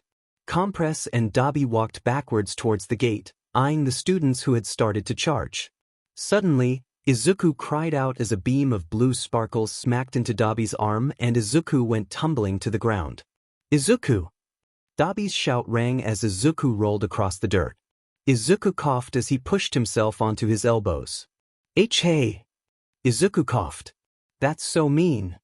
Suddenly he was being pulled backwards into someone's arms. Let go! Let go! Izuku screamed. Hey, it's okay, it's me, it's Todoroki. The voice was soothing if a little panicked, but Izuku could barely care. No. Stop! Izuku struggled. Arms were around his waist, his back against the boy's stomach. Izuku! Give him back! Dobby yelled. Izuku squirmed, making the boy holding him unable to use his hands for anything but restraining him, which Izuku assumed would make it harder for the boy to use whatever his quirk was. It involved ice. Izuku! Izuku froze, but so did everyone else. Give back my youngest party member, or I'll decay every one of these heroes right in front of you. Tomura's voice was soft. Deadly. Izuku looked up and saw Compress had released an unconscious Pixie Bob, Mandaly, and Ragdoll, and laid them at Tomura's feet. Where had he gotten Ragdoll? Mura! Izuku cried, reaching for Tomura uselessly as the hands holding him tightened. Please, please let me go back to them. He saved me. How did he save you? The boy's voice asked a little breathlessly. That's what Tomura does, he saves people. Izuku tried to explain while still struggling. What Tomura is doing is so important. He wants to fix things. People are broken, and he helps them not be broken anymore. He saved me when I was all alone and scared, and he saved Twice when he was falling apart. He saved Toga and Dobby from their pasts and gave them a new home. He saves people and he brings them together and he's going to do it whether you like it or not. Izuku ranted, panting as he struggled. I want to go back. Please let me go back. I can't? The boy never finished his sentence, and Izuku realized why when he saw the portal open behind him and Magna's fist coming through it. His capturer collapsed, releasing Izuku, who immediately stood and ran for Tomura. Mura! Izuku gasped out, and the man scooped him up and into his arms. He vaguely noticed Compress marbling the heroes once again. It's fine, Izuku. It's fine. Those heroes won't take you away. Tomura spat out the word, seething anger filling every void. I should kill all of you for touching Izuku. Deku, the brown-haired girl stepped forward, only to be stopped by a weak and small trail of ice. Wait! The red and white boy was leaning up on his elbows, one eye shut and barely conscious. Shigaraki's quirk could kill him in a second. You heroes don't know anything, Tomura said, almost wistful as he clutched Izuku. Izuku put a hand over the one covering Tomura's face, mimicking its position. He looked into Tomura's one visible eye, surprise in the deep crimson. Let's go back, Mura, Izuku said, a little pleadingly. Let's go home. Nobody seemed to move, hero students staring, and Tomura just wordlessly stepped backwards into the portal. Izuku sighed in relief. When he was put down on familiar hardwood floors, he was surprised to see not one, not two, but 3 people. 2 in chains near the wall, 1 on the floor being scooped up and pressed into a chair by Spinner and Magna.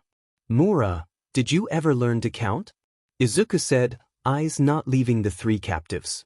This is more than 1. Dobby snickered, and Izuku turned to him with his arms raised. He scooped Izuku up and placed him on his lap as he sat on a bar stool. The girl is Mustard's fault, Dobby answered. He missed her while knocking out the surrounding kids, and she tried to resist when we grabbed Bakugo. Izuku blinked. The other one? Bakugo? Izuku interrupted. He saw orange in his vision, flashes and white and loud pops. He heard shoves and taunts and scrapes and burns. Izuku shrank into Dobby suddenly. Kaken, he murmured as Dobby's arms wrapped around him. I'm sure you know the other one. Dobby continued, stroking Izuku's hair. He stared at the 3rd captive, red and white hair clear as day. We grabbed him at the last moment for trying to take you away. Izuku nodded slowly. You called him? Izuku frowned. Todoroki Shoto? The boy inhaled sharply, but Izuku focused on Dobby. That's right.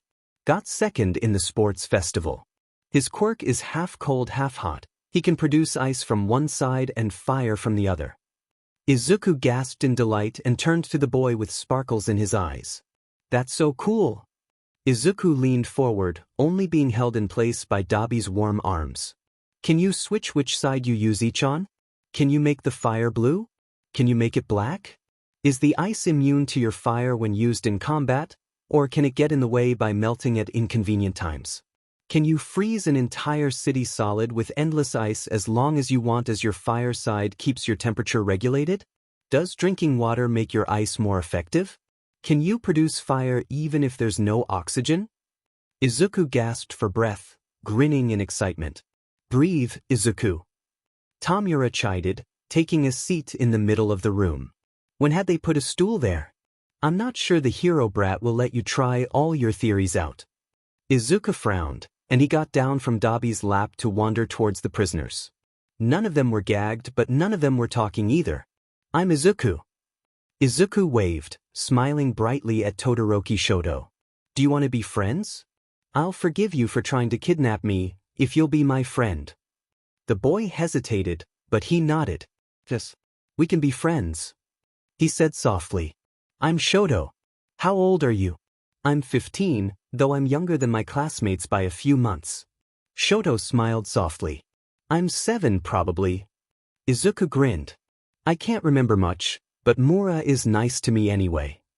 He glanced over his shoulder to give Tomura a beaming smile. I don't know if I'm younger than my classmates. Though, I don't even know if I have classmates.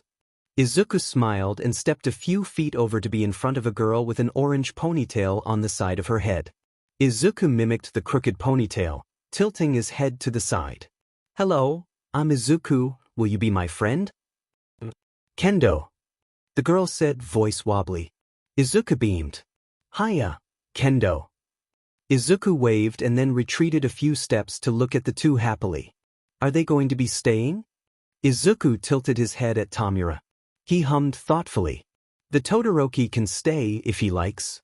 The angry one can't stay, we'll be dealing with him properly. Kendo was an accidental steal, she can probably go.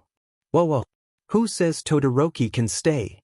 Dobby exclaimed, eyes burning. Dobby, what if he's good for us? Izuku asked. We can explain why what we're doing matters. He might like it here. Dobby looked torn, teeth gritted, but he leaned backwards onto the bar. Fine. Whatever. Izuku clapped happily. Yay. He then grinned at Shoto and Kendo. You can leave soon, Kendo. I'm not sure when, but it might be a while because the heroes aren't allowed to find us. Okay. She looked torn between shuddering in fear and sighing in relief. Shoto, will you consider staying? Izuku turned to him. The boy only blinked, face blank. What would I be staying for? Shoto asked, voice bland. Izuku glanced backwards at Tomura, who hummed in approval. We want to fix society. The way things are, people get hurt. I get hurt a lot. Izuku started, turning back to Shoto. I don't have a quirk, and people don't like that. Twice had an accident, and people don't believe in him anymore. They said he's crazy, and not worth saving. Toga's quirk is different than other people's, and she wasn't accepted for it. Everyone here, they're fighting for a reason. Because nobody saved them, and Tomura did. Izuku huffed, and clenched his fists, determined eyes burning into mismatching ones. Everybody deserves to be saved. Even villains. My friends, they deserve to be accepted, and that can't happen right now. They want to fix it. People are going to get hurt, they know that. But heroes hurt the villains all the time, to make sure they save people. Tomura is going to be saving people like that, by hurting the heroes. But why will hurting the heroes help anything? Won't it make people hate you? Shoto asked. Izuku nodded. People already hate them. Izuku pointed out. But they think saving people is worth it. I don't know if I'd hurt someone, but I know Tomura would. Dobby would. So would Twice and Toga and Spinner and Mustard. Izuku admitted softly. What they want is stop the government and the Hero Commission. They'd be starting over, making better rules and a better system where everyone can be accepted. In history, villains had all kinds of supporters far and wide. The heroes only had the most powerful and most perfect. Heroes are flawed too. Shoto's eyes darkened and Izuku's widened. He reached forward and touched Shoto's cheek lightly. You've been hurt by a hero, haven't you? Shoto looked away, pulling his face away from Izuku's fingers. Izuku stepped back with a sad smile. I hope that answered your question. Midoriya. Izuku turned to see Kendo watching closely. How did they save you? Izuku tilted his head. I was all alone. Izuku murmured. So alone and nobody would help me. I was scared, because I couldn't remember anything but my name. People saw me crying and alone and they didn't care. But Tomura found me and Tomura cared. He helped me without hesitation, because he does that. He saves people who the heroes won't save. Izuku turned away from her and headed for Tomura. The man opened his arms and Izuku climbed into his lap, getting comfortable and smiling softly. Izuku, you should get some sleep. Tomura said softly. Izuku nodded. Okay, Mura. Izuku held still as Tomura lifted him and walked him down to his bedroom, carrying him carefully with 2 lifted fingers. Izuku. Tomura called his attention as he set Izuku on the bed. Izuku stayed seated, watching as Tomura crouched on the floor in front of him. How did you like the mission? I enjoyed it, but I'm confused. Izuku admitted. Some of them knew me. You told me they would, and that's why I'd be a good distraction. I thought you meant they'd know me because I was missing, not because they might actually know me. They acted like I was a friend or a classmate. Izuku paused. I don't recognize the boy, but the name means something to me. Bakugo is Kaken. The one with the explosions in his hands. I don't understand why he's so much older than me. Do you have any guesses? Tomura was searching his face, and Izuku nodded. But think I'm younger than I used to be. He looked down at his tiny hands, frowning. I think someone used their quirk on me in the mall where I woke up, and they seem to know me, which means I'd have to be a UA student, like them. Spinner calls me a true hero, which probably means I'm a hero student. One who he found worthy before I got younger. But the students seem to hate you, which probably means you've attacked them specifically before. Attacked me before. We have. Tomura confirmed. We attacked the USJ, an off-site UA rescue training facility. Izuku blinked. That must have been super hard. Wow, that's cool. Izuku then shook his head. You obviously knew me, and when you saw me and heard my name, you could have just abandoned me and you didn't. Izuku looked up from his hands into red eyes. If you knew who I was, why? Because I couldn't just leave you sitting there all alone and crying. Tomura said seriously. At first, I wondered whether it might be a good opportunity to ransom you or something. But by the time I got back to the bar, and Dobby suggested you were a hostage, I didn't see it that way anymore. You saved me, even though I was who you thought to be an enemy. Izuku whispered. You never really did choose to be my enemy. Tomura's lip curled upwards in amusement. I kind of chose for you. Izuku giggled quietly. Thank you for telling me, Tomura. Izuku said with a smile. Shigaraki just nodded. Get some sleep. The next afternoon, Izuku peacefully swinging his legs with a happy smile on a bar stool, Tomura watching the TV. It appears the principal offenders of the UA High training camp called themselves the League of Villains Vanguard Action Squad. For UA High, in both the USJ incident and the Hosu incident, the name League of Villains, Tomura changed the channel. Among the victims of the training camp attack was the child of the pro heroes, Waterhose, who were killed by Muscular. We must conclude that there is some sort of problem with the management of UA High.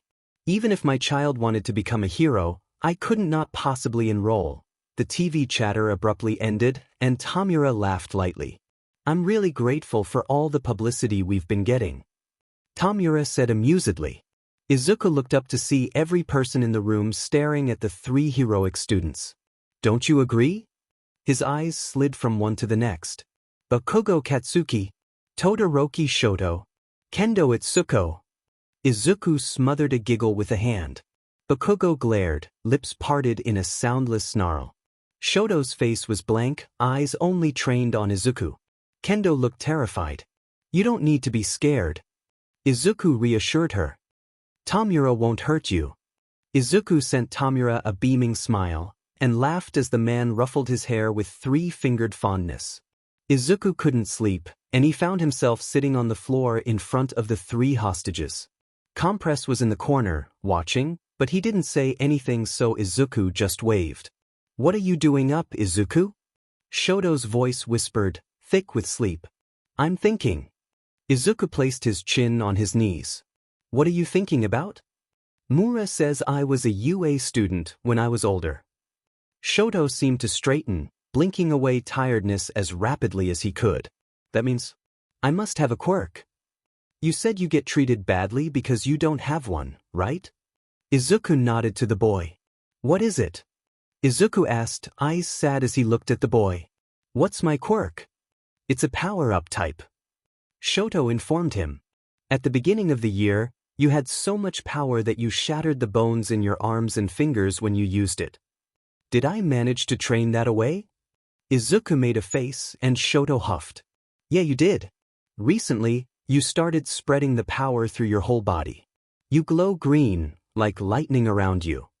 Shoto smiled softly. You're actually the reason I remembered why I wanted to be a hero. We fought in the sports festival, and you saved me. You must be sad because I'm little again. Izuku smiled sadly. Because I'm useless again. Quirkless. I think you're the same as you always were. Quirkless or not. Shoto assured him.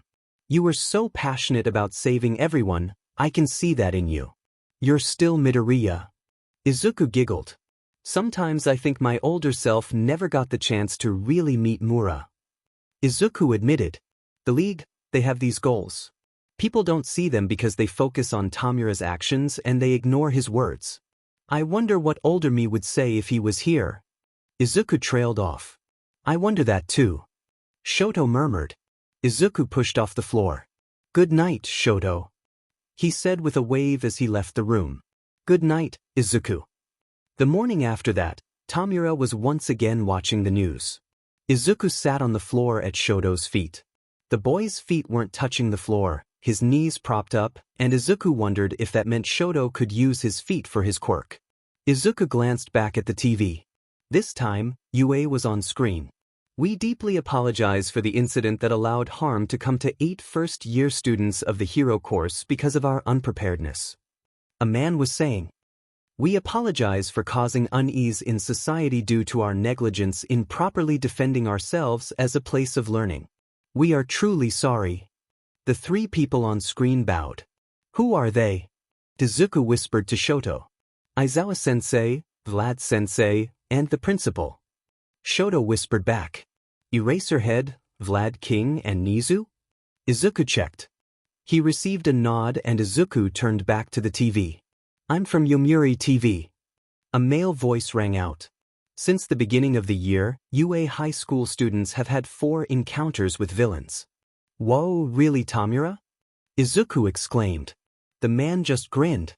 This time, there were even students injured. "How did you explain to their families, and what are some specific countermeasures you are taking?" The reporter finished. "We will increase policing in the surrounding area and review the security within the school, ensuring the students' safety with a strong position." The principal, Nizu, said calmly. "That is what we told them." As Eraserhead's face showed back up, Tomura clicked the TV off. "It's so strange." Tomura started.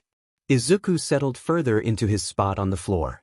Tomura spread his arms out widely. "Why are the heroes being criticized?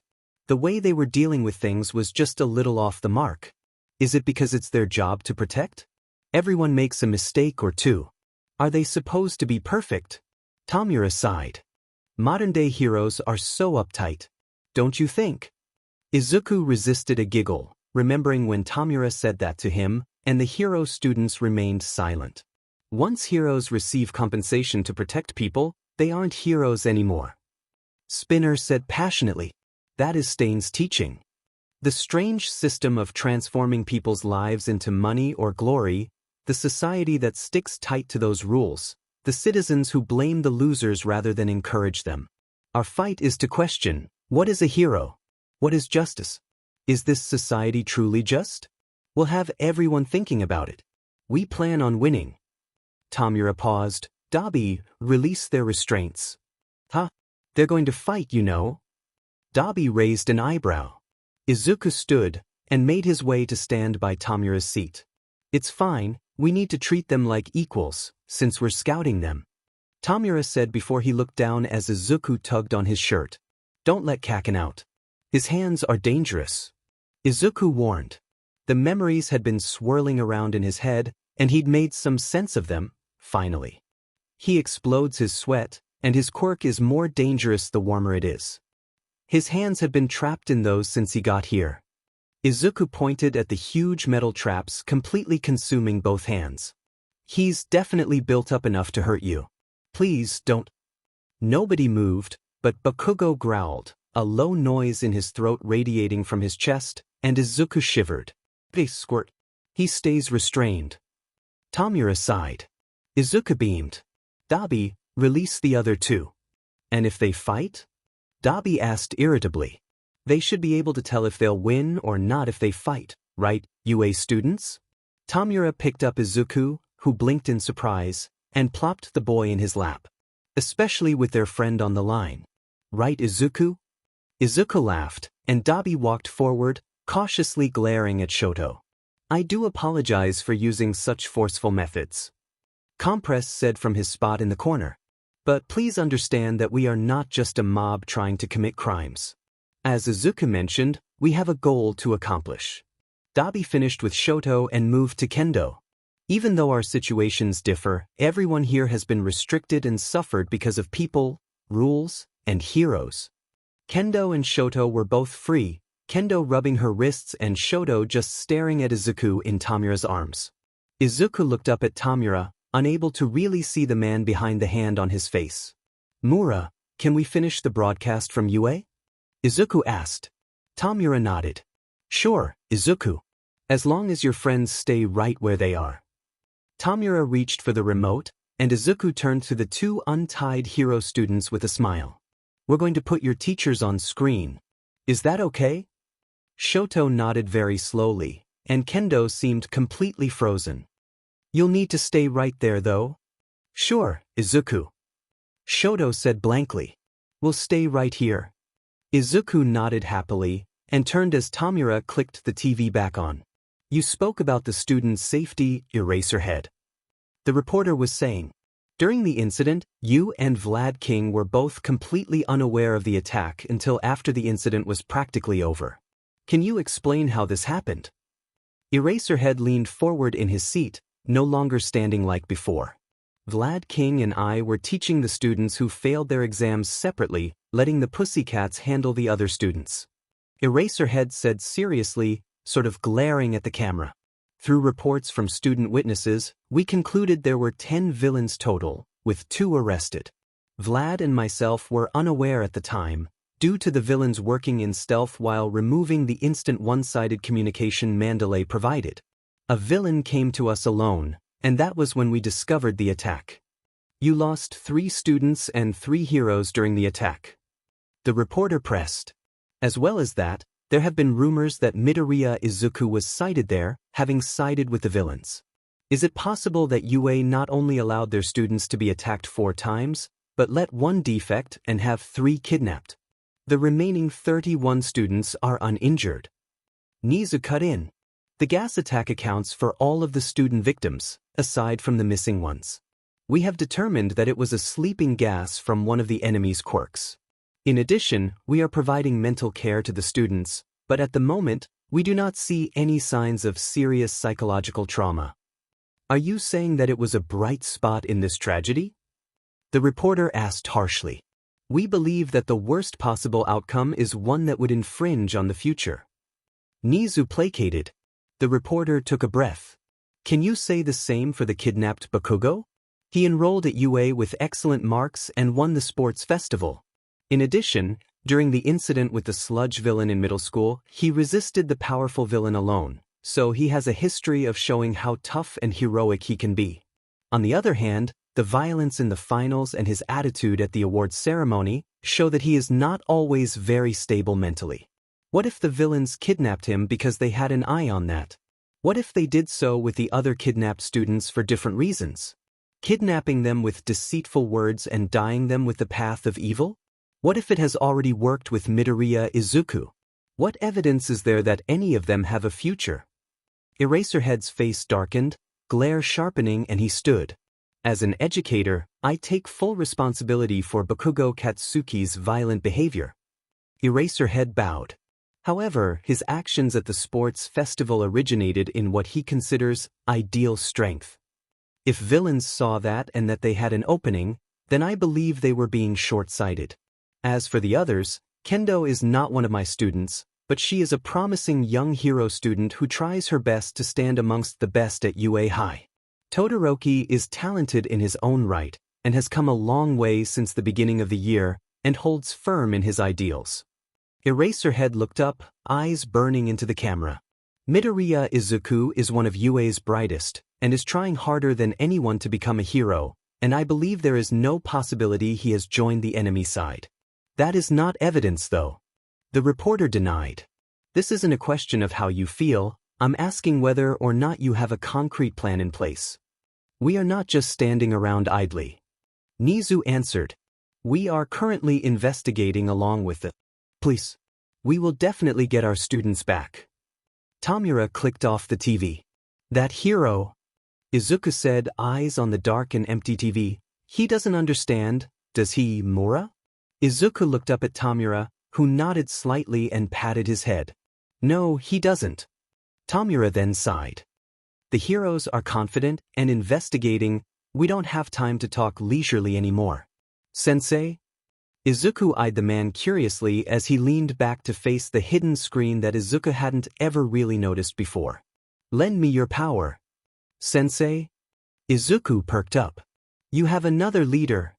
Shoto murmured. Mura, who's sensei? Izuku asked curiously. Then everyone paused, glancing at the door at the 3 rhythmic knocks. Hello, this is Pizza Camino store. A voice said from outside. Izuku leaned into Tomura, bunching both hands in the fabric of the man's shirt. Smash! The wall exploded, All Might crashing through behind Spinner and Dobby. Izuku shrieked, and Tomura buried Izuku's face in his chest. What the dash? Spinner yelled. Kurogyri! Gate! Tomura ordered, clutching Izuku. Preemptive binding. Izuku was ripped from Tomura and suddenly wrapped in identical wooden restraints, lacquered chain prison. A tree? What the heck? Dobby lit his arms on fire, only to be kicked in the face and knocked unconscious by a yellow-caped hero jumping out in a blur. Dobby! Izuku cried out. Don't be impatient. The old hero scolded. It'd be in your best interest to stay put. Just what I'd expect from one of the most competent new heroes around, Kamui Woods. And the veteran faster than the eye can see, Gran Torino. All Might declared. You can't run anymore, League of Villains. But because we are here. Right after that press conference, don't tell me this was prearranged? Compress exclaimed from the floor. Tree Man! Stop pulling me! Push! Twice complained. No! No! Toga cried out. Please! Stop hurting them! Izuku shrieked, struggling. When one is on the offensive is when one neglects defense most. Another hero entered. Edshot? We're not the only ones here from Pizzala Camino store. He opened the door to reveal heavily armed and armored police. Outside, you're surrounded by skillful heroes, like Endeavor and the police. All Might stood from his dramatic crouched position. I'm sure you three were scared. You did good bearing it. All Might walked over and yanked Kaken's chains off him, leaving Kaken rubbing his wrists like Kendo had. I'm sorry, it's fine now, kids. Kamui Woods, release young Midoriya. Izuku felt the wood around him snake away, and he fell about a foot to the floor with a small shriek. Izuku scrambled to his right, throwing himself over Tomura's imprisoned form. No, you can't have Mura. Izuku dug his fingers into Tomura's binds. He saved me, you can't take him away. Tears welled in his eyes and he squeezed them shut. After we went through all the trouble to prepare this. Izuku sniffed, opening his eyes to see Tomura's one visible eye glaring at All Might. Why are you coming to me, you last boss? Tomura paused. It can't be helped. We're not the only ones here. The same goes for us. Kurogyri. Bring as many as you can over. Nomus, I presume? All Might leaned forward. What's the matter, Kurogyri? Shigaraki demanded when nothing happened.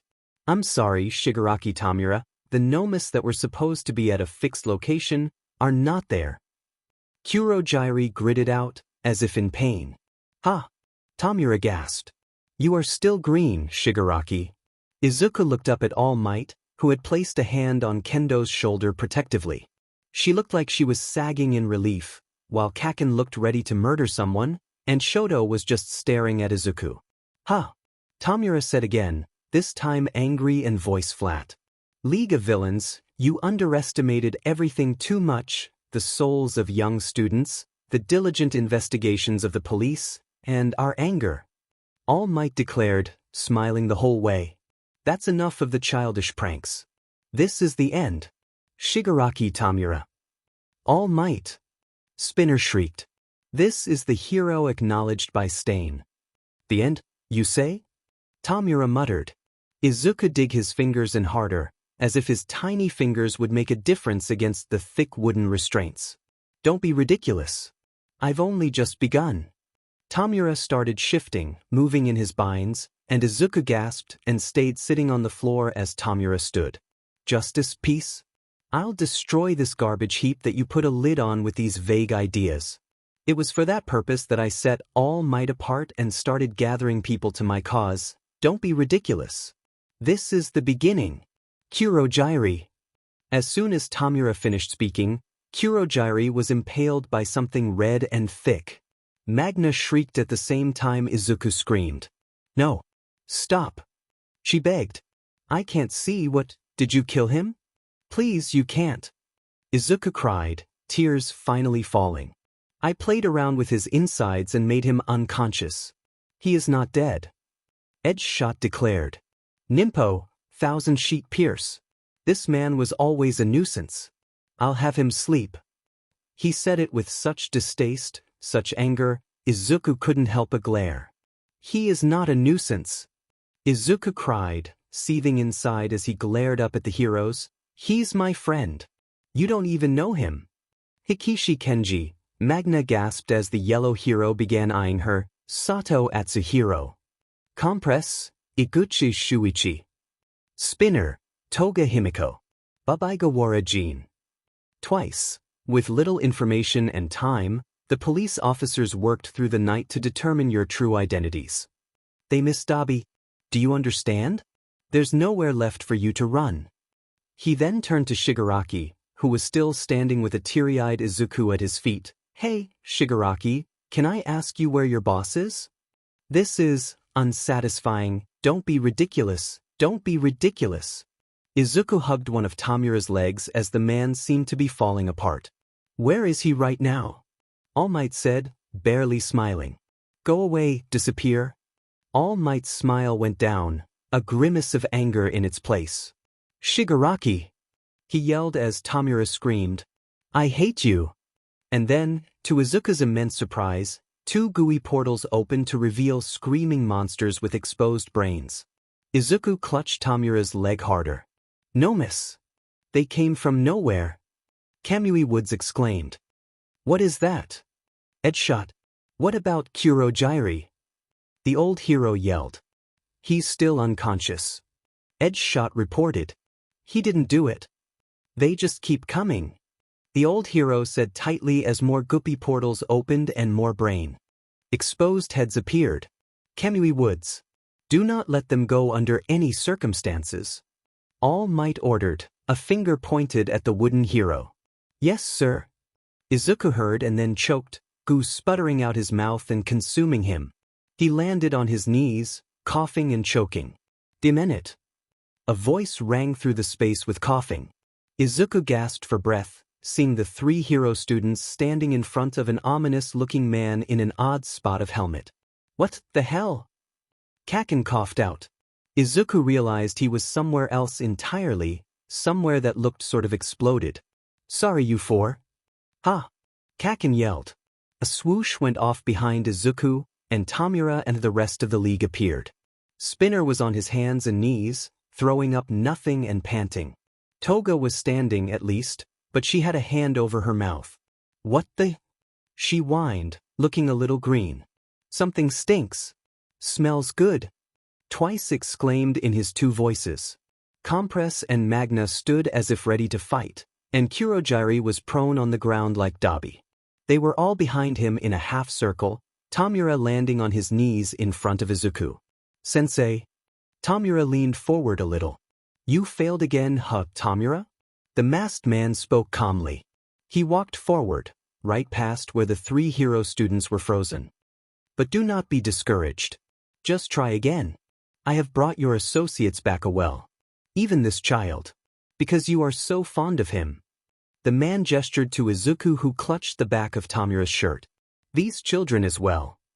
The villain added calmly about the hero students. He came to a stop right in front of Tomura and held out a hand. Do it over as many times as you need to. That is why I am here. It's all for you. Izuku shook slightly, both hands holding onto Tomura's shirt, eyes still damp. He didn't want to lose Tomura, he didn't want to be abandoned and alone again. You're here after all, aren't you? The man said after a moment, seemingly to himself. Then, out of nowhere, the man was slammed into, All Might having fallen from the sky, and the masked man was holding All Might in place with just his two hands. I'll have you return my students, all for one. All Might yelled. Will you kill me again, All Might? The masked man sounded a touch sarcastic and a lot amused. The ground under the villain, all for one, cracked and shattered. Chunks seemed to levitate, dust plumed, and then the force knocked the league back and off their feet. Izuku cried out, and he could hear Toga's cries of distress as well. The league all made noises of discomfort as they were tossed off their feet, and Izuku lost his grip on Tomura as they were blown back. Izuku tumbled, coughing on dust as he found himself lying on his stomach. You're pretty late. All for one said conversationally, as if he wasn't fighting All Might. It's a little more than 5 kilometers from the bar to here. It was easily 30 seconds after I released the Nomus before you arrived. You've gotten weaker, All Might. What about you? What's with that industrial mask you've got on? Aren't you overexerting yourself? All Might said, standing. Had he been blown off his feet too? All Might started hopping in place on one foot. I won't make the same mistake as I did 6 years ago. All for one. All Might stopped hopping. I will take these 3 young hero students back, save young Midoriya, and this time, I will throw you in prison for sure. And all of the League of Villains you control with you. All Might lunged and All for One extended a single hand. There's so much to do. It'll be tough. His arm seemed to warp and grow unnaturally, red lightning crackling around his one arm. For both of us.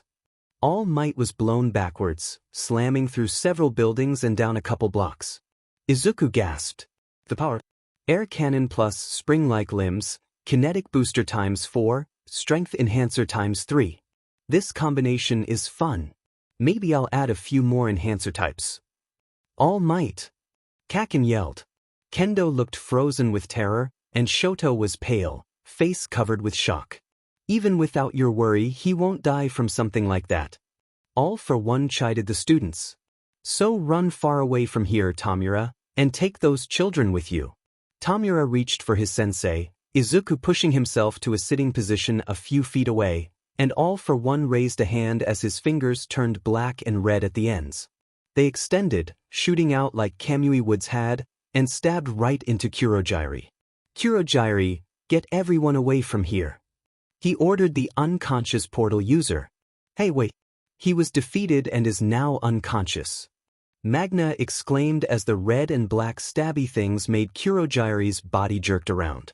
I'm not sure what's going on, but if you can use warp, then you should get us away. I just got mine, Magna. All for One said evenly. On top of only being able to transport short distances, unlike his coordinates-based transport, I can only bring people to me or away from me, and I can only send them away to someone I am very familiar with. So I'll have Kurogiri do it. The villains all glanced at each other, and then purple warp exploded out of Kurogiri's body. Izuku gasped. Forcible quirk activation. Now go! What about you? Tomura asked All for One, voice soft. He then jerked, gasping, as All Might flew out of the rubble in a stream of dust clouds. All for One then pushed a little upwards and began to fly. Think constantly, Tomura. All for One's masked voice rang. You still have much more room to grow. I won't let you get away. All Might slammed down a fist, and Izuku shielded his eyes from the resulting shockwave. Sensei. Izuku looked at Tomura, who was staring up towards his teacher, and didn't know what to do. How could Izuku help? What could he do? Let's go, Shigaraki. While that pipe mask is holding All Might back. Compress yelled. Izuku watched him marble Dobby, and then every person in their group got to their feet. Grab Izuku and Todoroki, forget the other two, and let's go. Izuku went to stand, wiping his eyes, but his arm was grabbed and he was yanked sharply by a cold hand. Izuku cried out, which made the whole league turn their full attention to him, and was dragged backwards. Ugh, what a pain. Kaken said, lowering himself into a crouch. Kendo had a determined face, but it was full of fear. Shoto was the one who had a hand on Izuku, picking him up by his waist. Mura! Izuku leaned forward, hands outstretched, but Shoto was holding his torso firmly. The league charged, attacking Kaken and Kendo as Shoto backed up with Izuku in his arms. Twice snapped out his tape measure, Kaken dodging with a grimace.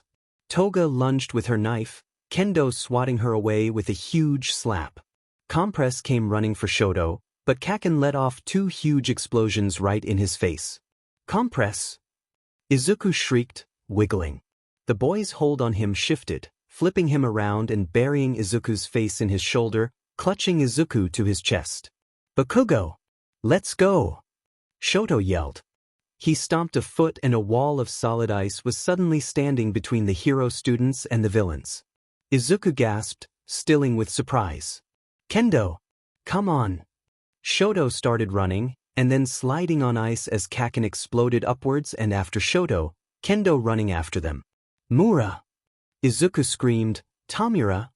Over Shoto's shoulder, Izuku saw All for One throw the red and black spikes out, only for All Might to spam a punch into the side of his arm and send the man into a wall.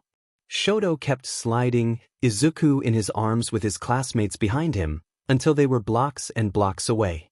Izuku shook as Shoto ran, hiding his face and pressing it into the boy's left shoulder, eyes wide and disbelieving. The league he'd abandoned, he'd been stolen, he didn't even know if they. Izuku pressed a hand to his mouth, but he couldn't stop the sobs that racked his body. He squeezed his eyes shut as he cried, hoping it was a dream, that he wasn't being taken away from the place he'd felt the most cared for and protected, from the people who were like him and were saved same as he was, and that he would wake up and be able to demand a hug from Tomura to feel better. But it wasn't a dream. He knew that. Izuku knew that as Shoto's feet pounded on concrete and every step radiated through Izuku's skull, he knew that as his tears soaked into the boy's shirt, he knew that as warm arms pressed him closer into Shoto's chest. It wasn't a dream, and he had been stolen. I'm so sorry, I'm so sorry. Shoto's stream of quiet and devastated apologies filtered through his ears, in one side and out the other. Izuku's hand tightened in his shirt. If he was sorry, why did he do it? Why did he take Izuku? Why couldn't they have both just stayed? Izuku choked on tears, sobbing and alone. He clenched Shoto's shirt and tried to breathe. We need to follow the evacuation instructions. Izuku heard Kendo say. Shut up. Kaken yelled. I know. Bakugo, this isn't the time. We need to get Midoriya somewhere safe. Shoto interrupted. We need to tell the pros we're not hostages anymore. Please let me go. Izuku whispered, tears finally slowing. Please let me go. Izuku, I can't. Shoto said softly. I needed to get you away from the fighting. This was the best way, and you can't go back to the league right now. Understand? That man, their leader, he probably got them out. Okay. Izuku curled further into Shoto, trying to hide from the truth. I know. Izuku choked out. I don't want to be alone again. Shoto's hands on him tightened. You won't be alone. I promise. He said firmly. That's a police officer. Kendo cried in relief. Hey. Izuku didn't see, but he heard her footsteps running away with Shoto and Kaken running after her. I'm Kendo Itsuka, okay? And this is Todoroki Shoto, Bakugo Katsuki, and Midoriya Izuku. We escaped, and we need to tell the heroes we're all safe. She was saying quickly. I understand, I'll call Tsukachi. He's in charge, and he can let everyone know. Don't move, kids. They'll send someone to collect you. A deep voice placated the panic in the girl's rushed explanation. The heroes will hurt me. Izuku mumbled into Shoto's shoulder. What? Why do you think that? Shoto asked, an odd inflection in his voice. Because I helped Tomura, even though I'm a hero student, and Eraserhead believed in me. Izuku whispered. Because that's what heroes do. They don't go easy on villains, and that's what they think I am. A villain for Tartarus just like the League. I won't let them. The hands on him shifted, bringing Izuku away from Shoto's shoulder so they could look each other in the face. Izuku's teary green eyes on Shoto's heterochromic ones. You don't deserve Tartarus, and you won't be punished. Okay. Izuku couldn't bring himself to believe him. I'll save you from them. If I have to. From the heroes? Izuku asked, eyes huge. If they try to throw a 7-year-old version of my best friend in Tartarus? No hesitation. Shoto's eyes were serious, and Izuku nodded slowly. Okay. He whispered. Izuku leaned forward, placing his face once again against Shoto's shoulder, this time to close his eyes. Don't let them take me away, Shoto. A hand gently caressed Izuku's curls. I won't. You won't be alone. I promise. When Izuku woke up, he squinted into the light. He rolled over, trying to make the light dimmer, but something beeped. Loudly. Izuku gasped and sat up as straight as possible. He was alone? Hey, Izuku, you're okay? Izuku turned panicked eyes to see Shoto standing up from a chair by the wall, and moving to sit on the side of the bed. It's fine, you're not alone. This is a hospital. Shoto took one of his hands, and Izuku tried to breathe. Tomura? Izuku felt tears threatening to spill, and Shoto released his hand to give him a cup of water from the nearby end stand. Shigaraki and the entire league got away, except for Sensei. He was arrested by All Might the same night we escaped. Shoto summed up as he watched Izuku sip the water. After you fell asleep, a group of around 10 police officers escorted us to the nearest station, and then they transferred us to the hero ward of the nearest hospital. That's where you are now. Bakugo, Kendo, and I were all cleared and given permission to leave. You're still here because they're trying to figure out what specifically made you smaller than you used to be. Younger. Izuku corrected softly. I think it was a quirk. I woke up in the mall, and I don't have anything from before that, like why I was even at the mall, or why I woke up. Shoto frowned. The class went to the mall as a group, apart from Bakugo and myself. Uraraka said she left you alone, but when she went back to find you, you'd moved. Shoto recited. They said they searched the mall within an hour of when you'd last been seen, but there wasn't any evidence of you. I talked to 2 people. Izuku said thoughtfully. A man on the phone, and he told me he didn't want to help lost kids. Told me to run along or something. The woman I approached had 3 kids, and she assumed I was pranking her. Izuku frowned. She said that a 7-year-old should remember their parents, and if it wasn't a prank I should just get someone else to help me. Shoto seemed to glare a hole into the part of the bed he was staring at, but he nodded. That'd probably account for 20 minutes max, and then you left? Izuku nodded. Well, I went outside. He said, I collapsed outside, and I was crying and breathing really fast, and I thought nobody would come to help me. Tomura did. Izuku didn't even notice the cup in his hand was empty until Shoto took it from him. Izuku blinked. Izuku, this is serious, and I need you to pay attention for a moment. Shoto said, placing the empty cup on the end stand. Okay. Izuku brought his knees to his chest, and fell silent obediently. At the camp attack, one of the villains claimed they deeged you, and then used you to plan their evil plans. You remember that? Izuku nodded. They were part of the distraction team with me. To protect the extraction team. Shoto nodded stoically at Izuku's words. Anyway, the heroes believe you helped the villains against your will because they made you younger. Izuku frowned, but didn't interrupt. Kendo and Bakugo both already gave their statements, and so did I. They both said you seemed happy among the villains, and even advocated for them. Anyway, that's what the heroes and police know. I don't know if they want to punish you, but that's all the information they have. You can tell them whatever you want, okay? And I'll just make sure they don't do anything bad. His eyes glittered with determination. With your quirk? Izuku tilted his head. I bet you could freeze the whole room, smash the window, and then create a slide all the way down to the bottom. You'd have to melt it away, of course, so the police can't follow. Shoto gave Izuku a tiny smile that made Izuku beam. You have a nice smile. Izuku complimented. And you are a little genius. Shoto replied. Yes, I'll protect you with my quirk if I have to. For example, if they try to drag out of here right this minute to Tartarus, obviously, I can't let that stand. Or if they treat you like a threat and draw weapons or use quirks, I'll stop them. However, I don't think it'll come to that. They'll just talk to you and ask some questions, and then they'll thank you and leave. Don't worry about it. Izuku gave the boy a wobbly smile, and then jumped slightly when the door slid open. Ah, Midoriya, it's good to see you awake. It was a man in a white coat. You have 2 visitors, would you like to see them? You can be honest. No. But they can come in anyway. Izuku scooted over, looked to Shoto, and patted the bed. The boy blinked slowly, but then he came and sat on the bed, on top of the covers. Izuku then climbed over Shoto's legs and settled on the boy's lap. When Izuku was done, he looked up to see that the 2 guests had taken 2 seats near the wall. Midoriya, I'm Detective Tsukachi. Izuku waved shyly. Hi. I'm Izuku. Izuku shrank back a little, leaning into Shoto's chest. We're here to ask you a few questions. Some of them might seem random or pointless to you, but please answer all of them to the best of your ability. Okay? The detective smiled at him, the cat-headed officer remaining silent at his side. Okay. Izuku whispered. First, I'm legally required to inform you that my quirk is called Truman, and it's also my police alias.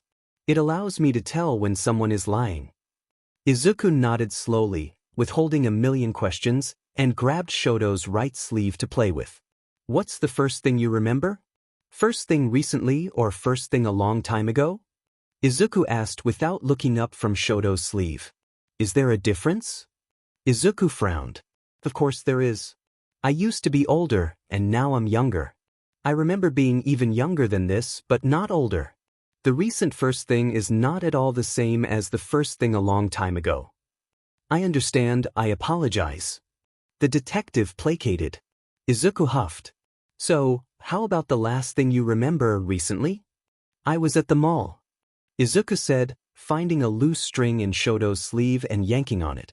I woke up and everything was loud and there were people everywhere, and I could only remember my name and what my quirk was.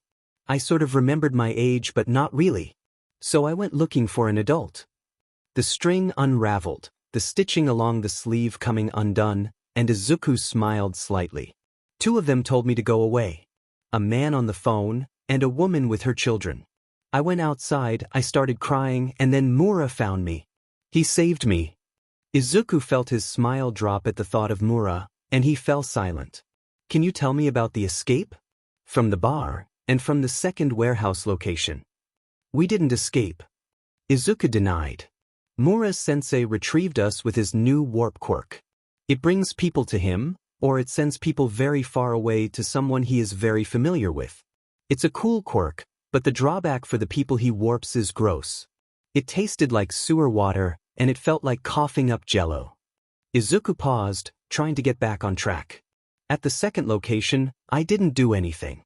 Shoto grabbed me, and then he carried me as he and the hero students ran away. He created a huge glacier, not as huge as the one he did the first time I saw him at the camp attack. That one was so big it completely blocked our exit between 1 second and the next. Compress was with me then. Izuku trailed off again, the thought of the League slamming into his brain with the reminder that he was stolen from them. Stolen by the heroes. Thank you, Midoriya. The detective said. Another question, what's your relationship with the League of Villains, and their leader, Shigaraki Tomura? Izuku sighed. The man had a truth quirk. Mura saved me. He's my hero. Izuku smiled as he found another string on Shoto's shirt to pull. Dobby is good too, I helped him fix his quirk. TW. Fix his quirk. The detective cut in. How did you do that? Izuku wilted, releasing Shoto's sleeve and turning halfway to hide his face in Shoto's shoulder. Midoriya? No. Izuku said, voice muffled by Shoto's shirt. Midoriya, what was wrong with his quirk? The detective repeated lightly. I don't want to tell you, and you can't make me. Izuku said firmly into Shoto's shoulder. Quirks are personal, and you'd use the information to hurt them. No, of course we wouldn't. The detective denied soothingly. Just because your quirk tells you when something is a lie doesn't mean it prevents you from lying. Izuku exclaimed. He then lifted his face and turned to glare directly at the man, who was watching him blankly. You said the quirk tells you when you're lying, which means it doesn't notify you when someone tells the truth. Or, in contrast, it only tells you when someone tells the truth. Coaxing the truth out of someone is different and you can't do it. That would have to involve a confession quirk which you very obviously don't have. Izuku lessened his glare, gave one last huff, and he went back to playing with Shoto's sleeve. Nobody can make me reveal their secrets. You can't force me. There was a silence for a moment, until the detective stood and the officer followed suit. Thank you, Midoriya. The detective said finally. We'll be on our way. Izuku didn't deign them a response as they left and slid the door shut behind them. You okay, Izuku? Shoto asked softly. Izuku's only answer was to flip all the way over and firmly bury his face in Shoto's chest. I see. Izuku rose to consciousness slowly, blinking uncomfortably and his muscles aching. Where was he? Wasn't he at the Ma? Izuku shot up in bed, sitting straight up with a gasp. He was 15 again. He was a first year at UA with one for all. Izuku? Izuku glanced to the side to see Todoroki had dozed off in the chair, with his face resting on Izuku's bed. The boy froze as he made eye contact with Izuku, and then bolted upright like Izuku had. Midoriya! Todoroki! Izuku blinked. Oh my god, I am so dead. He buried his face in his hands, his muscular, 15-year-old, scarred hands, and sighed. They can't throw a 7-year-old in Tartarus, but a 15-year-old. A hand landed on his shoulder and Izuku looked up with a sharp inhale. Izuku, breathe. Todoroki said, staring him down. You remember everything? Izuku nodded, biting his lip.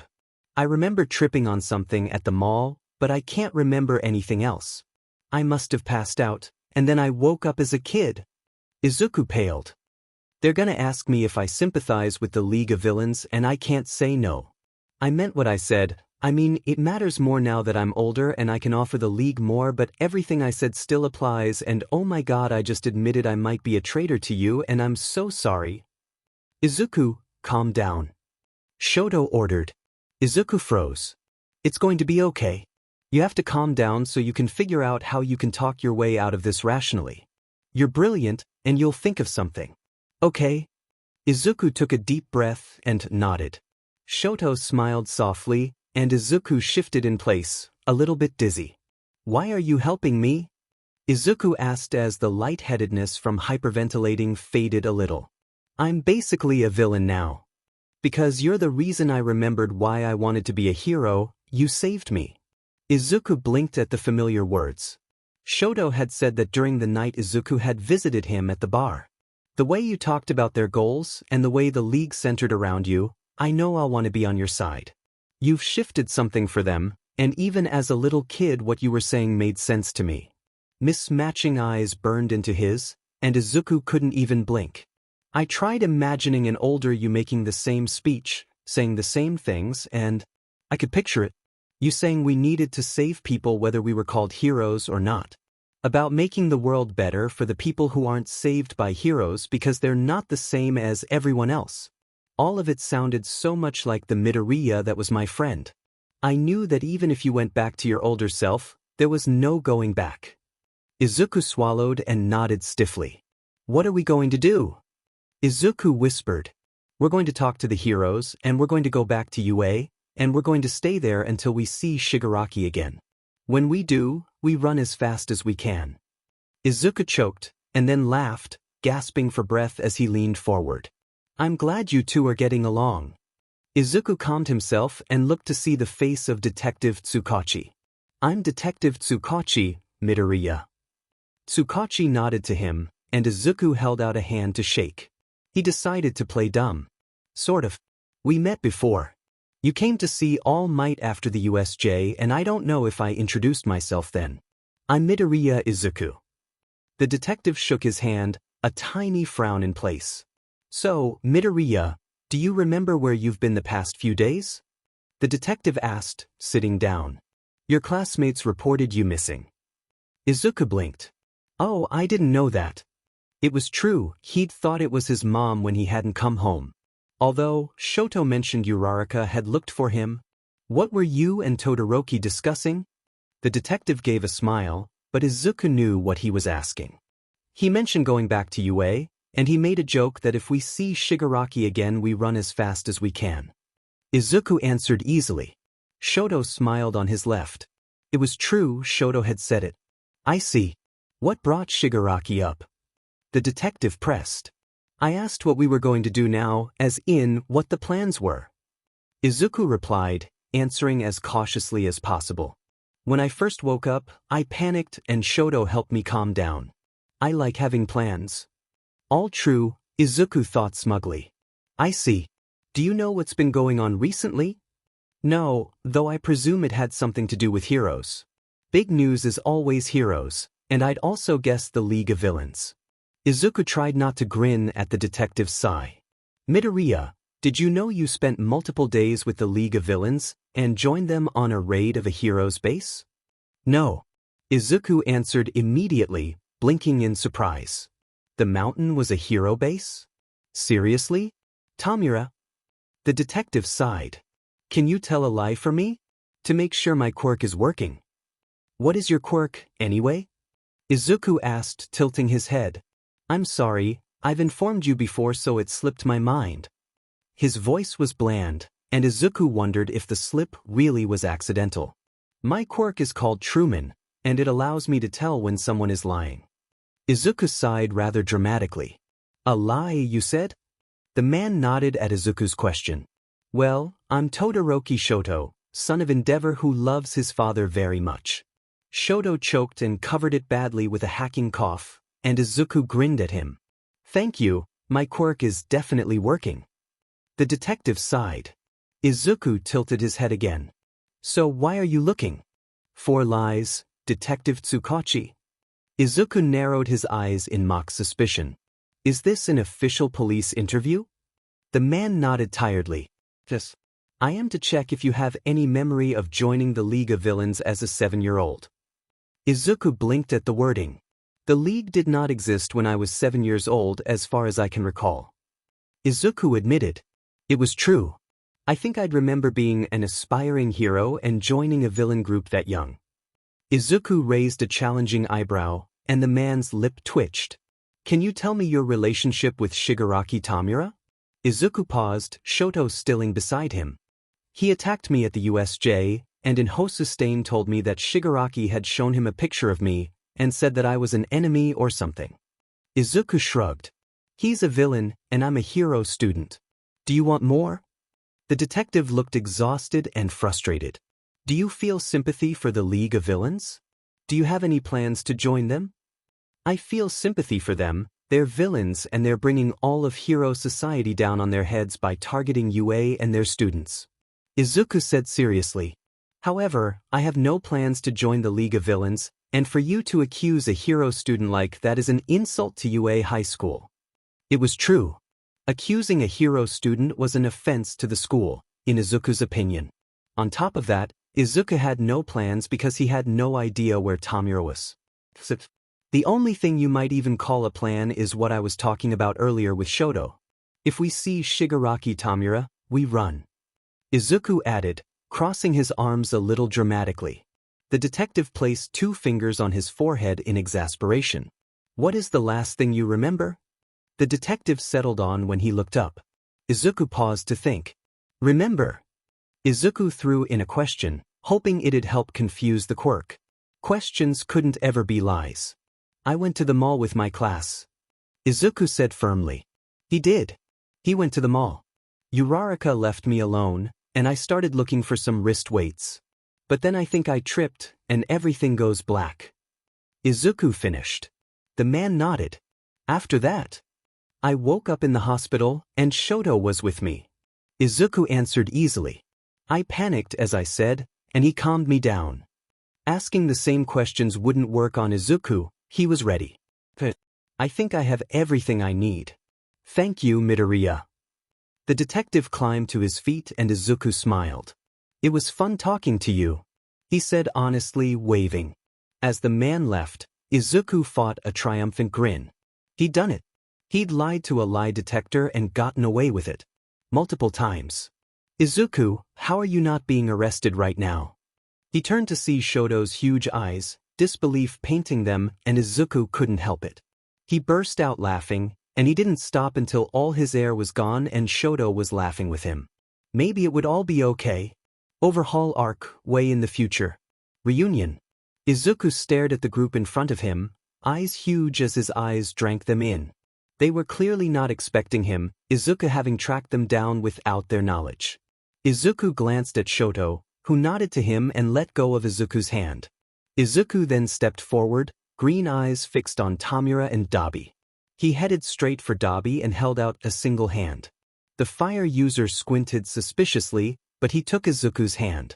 Izuku smiled at it, reaching out another hand to run his fingertips across Dobby's knuckles. Hiya, Dobby.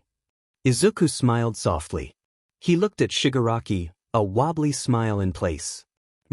Do I look set on fire to you? Suddenly he had a face full of Dobby and Izuku made an oof sound, the man having pulled him into a tight hug. Izuku wrapped his arms around the man and sighed. You did a real shitty job of explaining at the USJ, Mura. Tomura laughed and Dobby released him. Well, we got around to it eventually. Tomura smirked at him, and Izuku chuckled. Oh yeah, your master plan. Shrink your favorite enemy and then adopt his 7-year-old self for a few days. Izuku rolled his eyes sarcastically. Then I can't believe I fell for it. Shoto came over, standing nearby and clearly with them, but not invading their space. Hello, Izuku. Compress smiled at him. Izuku's eyes immediately zoned in on his arm and stepped forward suddenly, taking the metal monstrosity in both hands. You're hurt. Izuku whispered. His arm was completely gone, replaced by a shoddy metal replica. Who did this? Overhaul. The same time we lost. Big Sis Magna. Compress sounded like he was trying for his usual dramatic cheer, but he was failing. I should have smashed his face harder when I had the chance. Izuku's fingers tightened on Compress in anger towards Overhaul, and he froze as Tomura's 3-finger grasp touched his shoulder. He released Compress and leaned back into Tomura's side. Sorry, Compress. Shoto seemed to smother a laugh, and Izuku turned a little to stick his tongue out at the boy. Don't be sorry, Izuku. Tomura called his attention back, a grin present even in his voice. I'm glad you're back. Izuku snickered as he straightened. Did you miss my endless Quirk ranting and maniacal planning? Dobby swatted his shoulder, and Izuku laughed. You were a freakishly smart 7-year-old. Spinner put in. A real hero. Izuku snorted. Definitely. I'm defecting from UA, dragging my best friend behind me, and joining the most feared villain group in all of Japan. Izuku turned to the lizard mutant sarcastically. His eyes then softened. I missed you too, Spinner. Izuku. Toga hopped in place. You're big now. So cute. You were cuter as a 7-year-old. Izuku sighed. Toga, if you're crushing on me? I'm not, silly. The girl giggled. I found someone else. Ochako and I are the very same. Toga made a wistful noise, and Izuku laughed nervously. Oh, by the way, I brought Shoto. Izuku said, gesturing to the boy. We're keeping him. He's mine. Seriously? Dobby groaned. Why him? Izuku glanced back to smile at Shoto, and then blinked as the boy stepped forward to wrap his arms around Izuku's shoulders from behind. As Izuku said, Shoto said, placing his chin in Izuku's curls. I'm his. Toga squealed dramatically as Dobby's mouth dropped open in blatant shock, and Izuku laughed fondly. All right then. So what now? Izuku looked at them all, finally feeling whole again for the first time since returning to his proper age, and he smiled. He was finally back where he belonged,